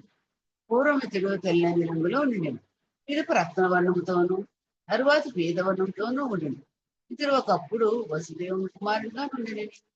ఇతను పునర్జన్మను ఎరిగిన వారందరూ ఇతరుల వాసుదేవుని వ్యవహరించడానికి గర్గమహర్షి. వాస్తవమునకు ఈ చిన్నారికి వివిధ గుణకర్మలు బట్టి వివిధ నామములనియు గర్గముని తెలియజేశారు. నా కుటుంబమునకు ఇతడు చాలా మంగళప్రదుడనియు. అంతేకాక బృందావనం మందలి గోపాలికులను ఆవులికుడు కూడా ఇతడు దివ్యానందమసునని గర్భాచార్యుడు చెప్పి మనకు వివిధ క్లేశము కలిగిన మనం ఈ బాలుని అనుగ్రహం వల్ల వాని నుండి సులభంగా బయటకు పడగలుగుతున్నాం. ఈ బాలుడు ప్రపంచంలో అవ్యవస్థ నుండి కాపాడనని, దృష్టి నుండి శిక్షని రక్షించనని, ఈ కృష్ణుడి చేత ఆకర్షింపడిన అదృష్టవంతుడు అన్నిటికీ నశింపడని, శత్రువులచే పరాజితుడు కాడని గర్భాచార్యులు చెప్పారు. మొత్తం మీరు ఇతడు విష్ణువుతో సమానమైన వారు. విష్ణువు ఎప్పుడు దేవతల పక్షంలోనే ఉంది. దాని ఫలితంగా దేవతలు ఎప్పుడు రాక్షసుల చేతిలో పరాజయం పొందరు. నా కన్నయ్య దివ్య సౌందర్యంలోను, కళ్యాణ గుణముల్లోను, అద్భుత కృత్యంలోను, మహాప్రభావంలోను, ప్రాభవంలోను సరిగా విష్ణువు అనే గర్గాచార్యులు తన మాటలు ముగించారు. కనుక ఇతని అద్భుత కృత్యములకు మనం ఆశ్చర్యం చెందవలసిన లేదు. గర్గాచార్యుడు ఈ సంగతి నాకు చెప్పి తిరిగి స్వగ్రమునకు వెళ్ళిపోయాడు. ఆనాటి నుండి ఈ సూచే అద్భుత వరుసగా చూస్తూనే ఉన్నాం. గర్గాచార్యుల కథనం అనుసరించి ఇతడు నారాయణుడో లేక నారాయణ ప్రధానస్సు నేను భావించు. నంద మహారాజు హరే కృష్ణ. హరే కృష్ణ. విజయమాత చదువుతారమ్మా. హరే కృష్ణ ప్రభు, దండావత్ ప్రణాం. నందమహారాజు నోట గర్గాచార్యుల పలుకలను ఆలకించిన గోపాలుడు శ్రీకృష్ణుని దివ్యలీలను కీర్తిస్తూ ఆనందముతో ఉప్పొంగిపోసాగిరి. నందమహారాజు ద్వారా తమ సందేహాలన్నీ తీరినందుకు అతడిని ప్రశంసిస్తూ వారు ఇట్లనిది: దయామయుడు సుందరుడైన శ్రీకృష్ణుడు మనలను రక్షించుగాక. ఇంద్రుని ఆగ్రహం చేత వడగండ్లు జంఝా మారుతములతో కుంభవృష్టి కురవగా శ్రీకృష్ణుడు మనపై దయతో మనలను, మన కుటుంబాలను, మన గోవులను, మన విలువైన వస్తువులను కాపాడెను. ఒక బాలుడు పుట్టగొడుగును ఎత్తినట్లుగా గోవర్ధన పర్వతమును పైకెత్తి పట్టుకొనెను. అతడు సదా తన కృపా కటాక్షములను మనపైనను, మన గోవులపైనను ప్రసరించునుగాక. అద్భుత బాలుడైన శ్రీకృష్ణుని సంరక్షణలో మనము ప్రశాంతముగా జీవించముగాక. ఇది దేవాది దేవుడు శ్రీకృష్ణ భగవానులోని 26వ అధ్యాయమైన అద్భుత బాలుడు శ్రీకృష్ణుడుకు భక్తివేదాంత స్వామి భగవత్ కథాసారము సమాప్తము. చూసుకోలేదు, హరే కృష్ణ. 27 స్వర్గాధిపతి ఇంద్రుని ప్రార్థనలు. శ్రీకృష్ణుడు గోవర్ధన పర్వతమును ఎత్తి ఇంద్రుని ఆగ్రహం నుండి వృందావన వాసులను రక్షించిన పిమ్మట గోలోక బృందావనం నుండి సురభి గోవుతో కూడి స్వర్గము నుండి ఇంద్రుడు శ్రీకృష్ణుని ఎదుట ప్రత్యక్షమయ్యను. స్వర్గాధిపతి అయిన ఇంద్రుడు శ్రీకృష్ణుని పట్ల తాను చేసిన అపరాధమును గుర్తించి ఎవరనూ చూడకుండా రహస్యముగా వచ్చెను. అతడు తన సూర్యప్రకాశము వంటి కిరీటముతో కూడి వెంటనే శ్రీకృష్ణుని పాదపద్మములపై వ్రాలెను. ఇంద్రునికి యజమాని అయినందున అతడు శ్రీకృష్ణుని మహోన్నత స్థితిని ఎరుగును. కానీ శ్రీకృష్ణుడు ఈ బృందావనమునకు దిగి వచ్చి సామాన్య గోపాలతో కూడి నివసిస్తున్నాడనే విషయమును అతడు విశ్వసించలేకపోయాను. ఇంద్రుని అధికారమును శ్రీకృష్ణుడు ఉల్లంఘించినప్పుడు ఈ విశ్వములో తానే సర్వశక్తిమంతుడనని, తన వంటి శక్తిమంతుడు మరొకడు లేడని భావించిన ఇంద్రుడు ఆగ్రహంకు గురయ్యను. కానీ ఈ సంఘటన అనంతరము అతని దురహంకారము పూర్తిగా అణిగిపోయాను. తన న్యూనస్థితిని గుర్తించిన ఇంద్రుడు చేతులు జోడించి శ్రీకృష్ణుని ఎదుట ఈ విధముగా ప్రార్థించసాగెను: ప్రభు, నేను దురహంకారంతో విర్రవీగుతుండుట చేతనే నీవు ఇంద్రయజ్ఞమును నిర్వర్తించకుండా గోపాలకు అడ్డుపట్ట నా పట్ల అపరాధముగా భావించి తిని. ఇంద్రయజ్ఞము కొరకై సేకరించిన వస్తువులన్నింటినీ నీవే అనుభవింపదలచితివని భావించి తిని. గోవర్ధన పూజ అను పేరుతో నా యజ్ఞ ఫలములన్నింటినీ నీవే పొందుతుంటివని అపోహపడి తిని. ఇప్పుడు నీ అనుగ్రహము చేత నీవు దేవాది దేవుడవు, సకల భౌతిక గుణములకు అతీతుడవు అని గ్రహించగలిగితిని. నీ దివ్య స్థితి విశుద్ధ సత్వము, ఇది భౌతిక సత్వగుణ స్థితికి అతీతమైనది. నీ దివ్యధామము భౌతిక గుణములకు అతీతముగా నుండును. నీ నామము, కీర్తి, స్వరూపము, గుణములు, లీలా వినోదములన్నీ భౌతిక గుణములకు అతీతములు. భౌతిక త్రిగుణముల చేత అవి ఎన్నడను కలసి చెందవు. తీవ్ర వ్రతములను, ఘోర తపములను ఆచరించిన వారు రజస్తమస్సులనే భౌతిక గుణముల తాకిడి నుండి విముక్తులైన వారు మాత్రమే నీ ధామమున ప్రవేశించగలరు. ఈ భౌతిక ప్రపంచములో అవతరించినప్పుడు నీవు భౌతిక గుణములను స్వీకరింతువు అని భావించుట పొరపాటు. నిన్నెన్నటికి భౌతిక గుణములు అంటజాలవు. నీవు ఈ ప్రపంచములో అవతరించినప్పటికీ నీవు వాటిని అంగీకరించవు. ప్రకృతి నియమాల చేత నీవెన్నడను బద్ధుడువు కావు. హే హరే కృష్ణ. భగవాన్. హరే కృష్ణ ప్రభుజీ. Thank you Prabhuji. ఎవరు ఉన్నారమ్మా చదవలసిన వాళ్ళు? ప్రభుజీ నేను చదువుతాను ప్రభుజీ. చెప్తారమ్మా? చదువుతానండి. స్క్రీన్ నుంచి చూసి చదువుతారమ్మా? బుక్ నా ఉందా? నా దగ్గర బుక్ ఉందండి. చదవండి అమ్మా, బుక్లో చదవండి. చదువుతాను. హరే కృష్ణ. దేవా, ఈ జగత్తుకు నీవే ఆదిపితవు. ఈ జగత్తుకు పరమ గురుడవు. సమస్తానికి పరమ నియామకుడవు నీవే. కాలరూపంలో అపరాధులను దండించడంలో నీవు ప్రవీణుడవు. తామే భగవంతుడని లేదా విశ్వంలో సర్వస్వమని తలిచే నా వంటి మూర్ఖులు ఎంతో మంది ఈ భౌతిక జగత్తులో ఉన్నారు. నీవెంత దయామయుడవంటే వారి అపరాధాలను పట్టించుకోకుండా వారి మిథ్యాగర్వం అణిగిపోయే ఉపాయాన్ని ఆలోచిస్తావు. ఆ విధముగా వారు నీవే దేవాది దేవుడవని అన్యులు కారని తెలుసుకోగలుగుతారు. ప్రభు, నీవే పరమపితవు, పరమ గురుడవు, పరమ ప్రభుడవు కనుక జీవుల వ్యవహారములో ఏదేని దోషము పడచూపినప్పుడు వారిని దండించే అధికారము నీకున్నది. తండ్రి, గురువు, దేశము, నేలే రాజు వరుసగా పుత్రులకు, శిష్యులకు, పౌరులకు హితకారులై ఉంటారు. తమపై ఆధారపడిన వారిని దండించే హక్కు హితైషులకు ఉంటుంది. ఇచ్ఛామాత్రం చేతనే నీవు నీ నిత్యమైన రూపాలలో ధరణిపై మంగళకర్మగా అవతరిస్తావు. భూలోకాన్ని మహిమాన్వితం చేయడానికే, విశేషముగా భగవంతుడనని చెప్పుకునే వారిని దండించడానికే నీవు అవతరిస్తావు. సంఘానికి మహానాయకులు కావడానికి వివిధ జీవుల మధ్య నిరంతర పోటీ ఈ భౌతిక జగత్తులో జరుగుతూనే ఉంటుంది. మహోన్నతమైన నాయకత్వ పదమును పొందడములో విఫలురైనప్పుడు మూర్ఖులు తాము భగవంతుడనని చెప్పుకుంటారు. ఈ జగత్తులో అటువంటి మూర్ఖులు చాలా మంది ఉన్నారు. నేను కూడా అటువంటి వాడినే. కానీ కాలక్రమంలో వారంతా బుద్ధి కలిగి నీకు శరణుజొచ్చి నీ సేవలో నెలకొంటారు. నిన్ను ద్వేషించే జనులను నీవు శిక్షించడంలోని ప్రయోజనము అదియే. దేవా, భౌతిక సంపత్తులచే మిథ్యాగర్వితుడనై నీ అపరిమిత శక్తిని ఎరుగలేక నీ పాద పద్మాల చెంత మహాపరాధము చేశాను. కనుక హే ప్రభు, దయచేసి నన్ను క్షమించు. నేను మూర్ఖ శిఖామణిని. నేను తిరిగి మూర్ఖత్వంతో వర్తించని లాగున దీవించవలసినది.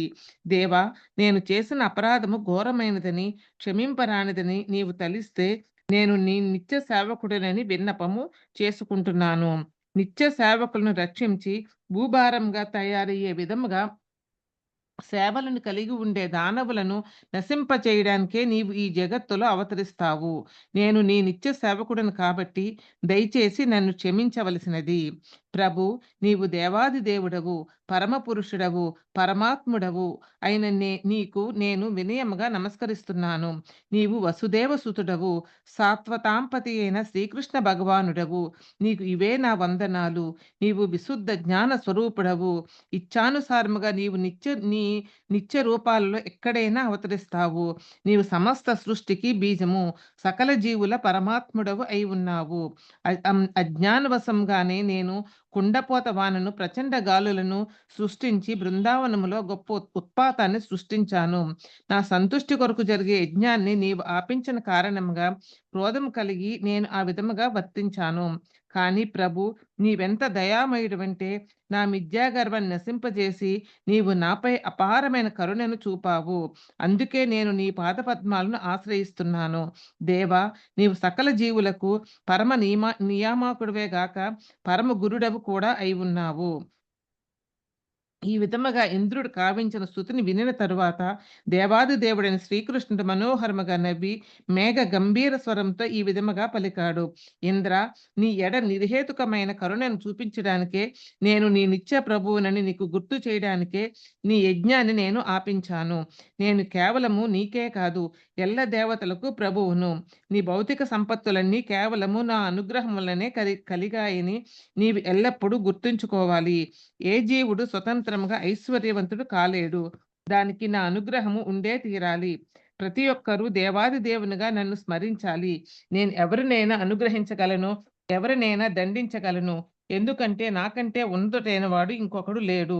ఎవడైనా మిథ్యాగర్తుడైనట్లు కనపడితే నా నిర్హేతుక కరుణను చూపించడానికే నేను అతని సంపత్తులను హరిస్తాను. శరణాగత జీవునిగా చేయడానికే శ్రీకృష్ణుడు ఒక్కొక్కప్పుడు ఐశ్వర్యవంతుని సంపత్తులను హరించడం అనేది గమనించదగినది. ఇది భగవంతుని ప్రత్యేకమైన అనుగ్రహము. ఒకానొక వ్యక్తి భౌతికంగా గొప్ప ఐశ్వర్యవంతుడైనను భగవద్భక్తి కారణంగా దరిద్రునిగా కావడము అప్పుడప్పుడు కనిపిస్తుంది. అయినా భగవంతుని అర్చించాడు కాబట్టి దరిద్రుడయ్యాడని ఈ విషయంలో తలచకూడదు. అసలు సారాంశం ఏమంటే, ఒకానొకడు విశుద్ధ భక్తుడు అయినప్పటికీ అదే సమయంలో ఏదో తప్పు భావనలో ప్రకృతిపై ఆధిపత్యము చలాయింపగోరితే భగవంతుడు అతనిపై విశేష కరుణ చూపించి అతని సమస్తముకు భౌతిక సంపత్తులను హరిస్తాడు. అప్పుడు చివరకు ఆ వ్యక్తి భగవంతునికి సంపూర్ణ శరణాగతుడు అవుతాడు. ఈ విధముగా ఇంద్రునికి ఆదేశించిన తరువాత శ్రీకృష్ణుడు అతన్ని స్వర్గలోకానికి తిరిగి వెళ్ళమని భగవద్దాసుడనే గాని ఏనాడును భగవంతుడిని కానంటూ సర్వదా తలపోయమని చెప్పాడు. స్వర్గరాజుగా అధికారంలో నిలిచి ఉన్నను మిథ్యాగర్వం లేకుండా సావధానునిగా ఉండమని కూడా దేవాది దేవుడు సలహా ఇచ్చాడు. దీని తరువాత ఇంద్రునితో పాటు వచ్చిన దివ్యమైన సురభి గోవు శ్రీకృష్ణ భగవానునికి నమస్కరించి పూజలు చేసింది. అది దేవాది దేవుని స్తుతిస్తూ, కృష్ణ, నీవు విశ్వాత్ముడవు కాబట్టి యోగులందరిలోనూ మహాశక్తిమంతుడవు. నీ నుండియే సమస్త లోకం ఉద్భవించినది. అందుకే ఈ ఇంద్రుడు బృందావనంలోని నా వంశజులైన గోవులను వధించడానికి సాయశక్తులా ప్రయత్నించినప్పటికీ అవన్నీ నీ ఆశ్రయములోనే నిలిచాయి. నీవే వాటిని రక్షించావు. నిన్ను తప్ప వేరొకరిని మేము భగవంతునిగా ఎరుగము. రక్షణకే అన్యదేవతలను ఆశ్రయింపము. కాబట్టి నీవే మా ఇంద్రుడవు. నీవే సమస్త జగతుకు పరమపితవు. గోవులకు, బ్రాహ్మణులకు, దేవతలకు, నీ విశుద్ధ భక్తులైన సాధువులకు నీవు రక్షకుడవు, ఉద్ధారకుడవు. ఓ విశ్వాత్ముడా, నీవే మాకు ఇంద్రుడవు కనుక నీకు క్షీరాభిషేకము చేస్తాము. దేవా, ధరణి యొక్క పాప భారాన్ని తగ్గించడానికే నీవు అవతరిస్తావు అని అన్నది. అప్పుడు సురభి గోవు తన క్షీరంతో శ్రీకృష్ణుని అభిషేకించింది. ఇంకొక పేరే ఉందండి, చదివేనండి. ఎవరున్నారమ్మా చదవాల్సిన వాళ్ళు? సరే, చదివేసేయండి. అప్పుడు సురభి గోవు తన క్షీరముతో శ్రీకృష్ణుని అభిషేకించింది. ఇంద్రుడు అతన్ని ఐరావత తొండం ద్వారా గంగా జలాలతో అభిషేకించాడు. తరువాత సురభి గోవులు, దేవతలు, వారి తల్లులు స్వర్గరాజు ఇంద్రునితో కలిసి గంగాజలంతోనూ సురభి గోవుల క్షీరముతోనూ శ్రీకృష్ణ భగవానుని అభిషేకించారు. ఆ విధముగా గోవిందుడు వారి పట్ల సంతుష్టుడయ్యాడు. గంధర్వులు, విద్యాధరులు, సిద్ధగణము, చారణులు అందరూ కలిసి భగవంతుని కీర్తించారు. అప్పుడు వారి పత్నులు, దేవతా వనితాగణము పరమానందంతో నృత్యం చేశారు. ఆకాశం నుండి పుష్పవృష్టి కురిపించి వారు దేవాది దేవుని పరమ సంతుష్టిని చేశారు. సమస్తము చక్కగా పరిపూర్ణము కాగానే గోవులు ధరణిని తమ క్షీరముతో తడిపివేశాయి. నదులు నానా రకములైన రస ప్రవాహాలతో నిండి వృక్షాలకు పుష్టిని చేకూర్చాయి. వృక్షములు నానా రుచుల రంగుల పండ్లను, పూలను ఇచ్చాయి. వృక్షాలు మధువును స్రవించాయి. పర్వతములు, గిరులు శక్తివంతమైన ఔషధులను, విలువైన మణులను ఇచ్చాయి. కృష్ణుని సన్నిధి కారణంగానే ఇవన్నీ చక్కగా జరిగాయి. సాధారణంగా క్రూర స్వభావం కలిగి ఉండే హీన జంతువులు కూడా శత్రుభావాన్ని విడిచిపెట్టాయి. బృందావనములోని గోవులకు నాదుడు గోవిందుడని తెలియబడినవాడు అయిన శ్రీకృష్ణుని సంతృప్తి పరచిన తరువాత ఇంద్రుడు తన స్వర్గపురానికి వెళ్ళడానికి అనుజ్ఞను అడిగాడు. ఆ విధముగా అతడు దేవతా పరివృత్తుడై ఆకాశ మార్గాన్ని వెళ్ళిపోయాడు. ఏ విధముగా కృష్ణ భక్తి లోకానికి హితకరమో చెప్పడానికి ఈ మహా సంఘటన ఒక గొప్ప ఉపమానము. హీన జంతువులైన తమ క్రూర స్వభావాన్ని విడిచి దేవతల గుణాలను పొందాయి. స్వర్గరాజు ఇంద్రుని ప్రార్థనలు అను దశమస్కందములోని 27వ అధ్యాయమునకు భక్తి వేదాంత భాష్యము సమాప్తము. Hare Krishna Prabhuji. Hare Krishna Mataji. Thank you Mataji. Hare Krishna. So next Friday మళ్ళీ మనము ఇది బుక్ కంటిన్యూ చేసుకుందాం. 28వ చాప్టర్ నుంచి స్టార్ట్ చేసుకుందాం. రైట్ ప్రభుజీ, నాకు ఒక క్వశ్చన్ ప్రభుజీ. హరే ప్రభుజీ, వినిపిస్తుందా ప్రభుజీ? వినిపిస్తుందమ్మా, వినిపిస్తుంది. ప్రభుజీ, ఇందాక మాతాజీ చదివినప్పుడు కృష్ణుడు మళ్ళీ అన్ని తీసుకుంటాడు అనేది ఒక వర్డ్ వచ్చింది. దానికి అర్థం కాలేదు ప్రభుజీ. దాని మీనింగ్ ఏంటి ప్రభుజీ? ఓ కృష్ణుడు అన్ని తీసేసుకుంటాడు అంటే గర్వం అణచడానికి, దాని వలన మనం దారి తప్పుతున్నాము అనిపిస్తే తీసేసుకుంటాడు. దూతుంది కదమ్మా. ఒకసారి భక్తి మార్గంలోకి వచ్చి ఏదైనా అనుకోని సంపద దొరికి దాని వలన గర్వం పెరిగిపోతుంటే అప్పుడు అది తీసేసుకుంటాడు భగవంతుడు. అది చాలా జాగ్రత్తగా ఉండాల్సిన విషయం బేసికల్లీ. అంటే పనిష్మెంట్ అనడానికి వీల్లేదు. పనిష్మెంట్ అంటే ఇక జాగ్రత్తగా ఉండాల్సింది అంటే ధనం పోతుంది అని జాగ్రత్తగా ఉండాలని కాదు, తప్పు మార్గంకి వెళుతుకుండా ఉండడం కోసం జాగ్రత్తగా ఉండాలి అనేది నేను చెప్తున్న విషయం బేసికల్. ఆ మార్గాన్ని వదిలిపెట్టకుండా ఉండాలి. మెయిన్ అది ఏదో పని చేసి ఆయన దగ్గరికి మనం తీసుకెళ్లే విధముగా, మనంతట మనం ఆయన దగ్గరికి వెళదాము అనుకునే విధముగా చేయడమే ఆయన ప్రయత్నం అంతా. ఓకే ప్రభుజీ. హరే కృష్ణ. ఈరోజు ఇంటర్నెట్ సరిగా రావడం లేదు ప్రభుజీ, అందుకే సగం సగం వినిపిస్తుంది. మళ్ళీ రికార్డు వింటాను ప్రభుజీ. ఆ డాటా కూడా ఆన్ చేశాను కానీ అది. సరే ప్రభుజీ. హరే కృష్ణ ప్రభుజీ. చెప్పండి. హరే కృష్ణ ప్రభు. వర్షంకి రజోగుణం అన్నారు ఏంటండి? నాకు అర్థం కాలేదు. ఆ వర్షం కురవడానికి రజోగుణం సంబంధించిందంటే ఒక చోట రాస్తారు. వర్షం కురవడం రజోగుణానికి సంబంధించింది. మళ్ళీ ఒక్కసారి తిరగేయాలి బాగా, ఎక్కడ చెప్పండి. మేఘాలు ఏర్పడడం రజోగుణం వల్ల అన్నట్టుగా మేఘాలకు చెప్పేటప్పుడు వస్తుంది అది. మేఘాలు ఏర్పడడం రజోగుణం వలన వచ్చిందమ్మా. దానికి దీనికి సంబంధం ఎందుకు హాల్లో కూడా ఇంటర్నెట్ వస్తలే సరిగా? మనము ఒరిజినల్ భాషను చూడాలి ప్రభు. అది ఇంద్రుడి వల్ల కాబట్టే రజోగుణం. ఇంద్రుడు చెప్పాడు కాబట్టి రజోగుణం అది ఎందుకు తెలీదు. మనం భాగవతం ఒరిజినల్ పర్పస్ చూడాలి బాగా అక్కడ. దానికి సంబంధించి చాప్టర్. ఇంకా వాళ్ళు ఇంద్రుడినే భగవంతుడిగా భావించారు కదండి. అయితే అంటే కరెక్టే, అంటే ఇంద్రుడు చెప్పినట్టు వినాలి కదా నిశ్చయగా. హరే కృష్ణ ప్రభుజీ. ఇంద్రుడు గర్వంగా ఉన్నాడన్న సంగతి ముందే చెప్పలేదు కదా ప్రభుజీ. ఇంద్రుడు గర్వంగా ఉన్నాడన్న సంగతి మనకి ముందే చెప్పలేదు కదా. సో దానికి రజోగుణానికి, మేఘాలు రజోగుణానికి, వర్షం రజోగుణానికి సంబంధించినది అన్నది ఒకసారి సత్వగుణానికి సంబంధించింది, ఒకసారి రజోగుణానికి సంబంధించింది అని కాదు. ప్రకృతి తాలూకు గుణ లక్షణంలో అది రజోగుణానికి సంబంధించి కురుస్తున్నది అనేది మీనింగ్ అక్కడ వచ్చింది చదివిన దాని ప్రకారం. బట్ అది రజోగుణానికి ఎందుకు సంబంధించింది అని ఎందుకు అన్నారు అన్నది మనం భాగవతం చదువుకోవాల్సిందే అంట. నాకు వచ్చిన అది కాదు ప్రభుజీ. గోవర్ధనగిరికి చేస్తారు కదా ఇంద్రుడి, ఆయన ముందే గర్వం వచ్చినట్లుగా ఏమీ చూపించినట్టుగా చెప్పలేదు కదా, అట్లా ఎందుకు మార్చాల్సి వచ్చింది అని ఇప్పుడు అడుగుతుంది. గర్వంగా వచ్చినట్టు మనకి తెలియలేదు, కృష్ణుడికి తెలిసింది, శ్రీకృష్ణ భగవానుడికి అర్థమైంది. అంటే ఇంద్రుడు చూస్తున్నాడు ఇప్పుడు ఇదంతా చేస్తారని, ఈజ్ వెయిటింగ్ ఫర్ ఇట్. అదే దానికోసం వెయిట్ చేస్తున్నాడు బేసికల్గా. వెయిట్ చేయడమే అదే దానికి గర్వ సూచకం అన్నమాట. ఓకే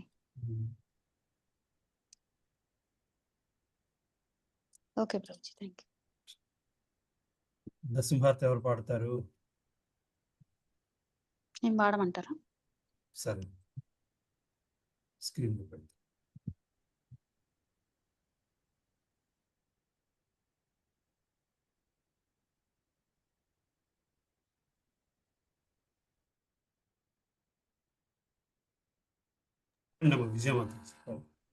హరే కృష్ణ ప్రభు.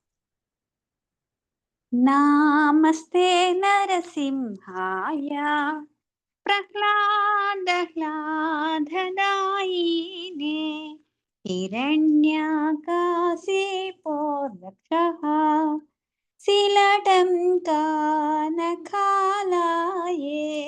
ఇతో నృసింహ పరతో నృసింహో యతో యతో యామి తతో నృసింహ బాహే నృసింహో హృదయే నృసింహో నృసింహమాదిం శరణం ప్రపద్యే తవ కరకమలవారే నాకా అద్భుత శృంగం దళితా హిరణ్యకాశిపో తాను భృంగం కేశవధృతా నరహరి రూపా జయ జగదీశ హరే జయ జగదీశ హరే జయ జగదీశ హరే జయ నరసింహదేవ్ నరసింహదేవ్ నరసింహదేవ్ జయ నరసింహదేవ్ జయ ప్రహ్లాద్ మహారాజ్ ప్రహ్లాద్ మహారాజ్ ప్రహ్లాద్ మహారాజ్ జయ ప్రహ్లాద్ మహారాజ్ జయ జయ జయ ప్రభుపాద్ ప్రభుపాద్ ప్రభుపాద్ జయ జయ ప్రభుపాద్ జయ జయ గురుదేవ్ గురుదేవ్ గురుదేవ్ జయ జయ గురుదేవ్ నిత్య గుర హరి బోల్ హరి బోల్ హరి బోల్ నిత్య గోర హరి బోల్ జై లక్ష్మీ నరసింహ స్వామి की जय भक्त प्रहलाद महाराज की जय अनंत कोटि वैष्णव भक्त वृंद की जय हरे कृष्णा कृष्ण कृष्णा हरे हरे हरे रामा राम राम हरे हरे वाञ्छाकल्पतरुभ्यश्च कृपा सिन्धुभ्य एव च पतितानां पावनेभ्यो वैष्णवेभ्यो नमो नमः हरे कृष्ण प्रभुजी थैंक यू प्रभुजी ఇలా గురు ప్రభుజీ ఇలా ప్రభుపాదుల వారికి జై అమ్మ. సరేనా? ఆపుతున్నాను. Thank you. హరే కృష్ణ ప్రభుజీ దండోత్ ప్రణామ్. బావగారు ఏదో చెప్తున్నారా? లేదు నెక్స్ట్ అదే ఇందాక నోట్ చేసుకోవడం స్పీడ్లో అవ్వలేదు ఆ డౌట్.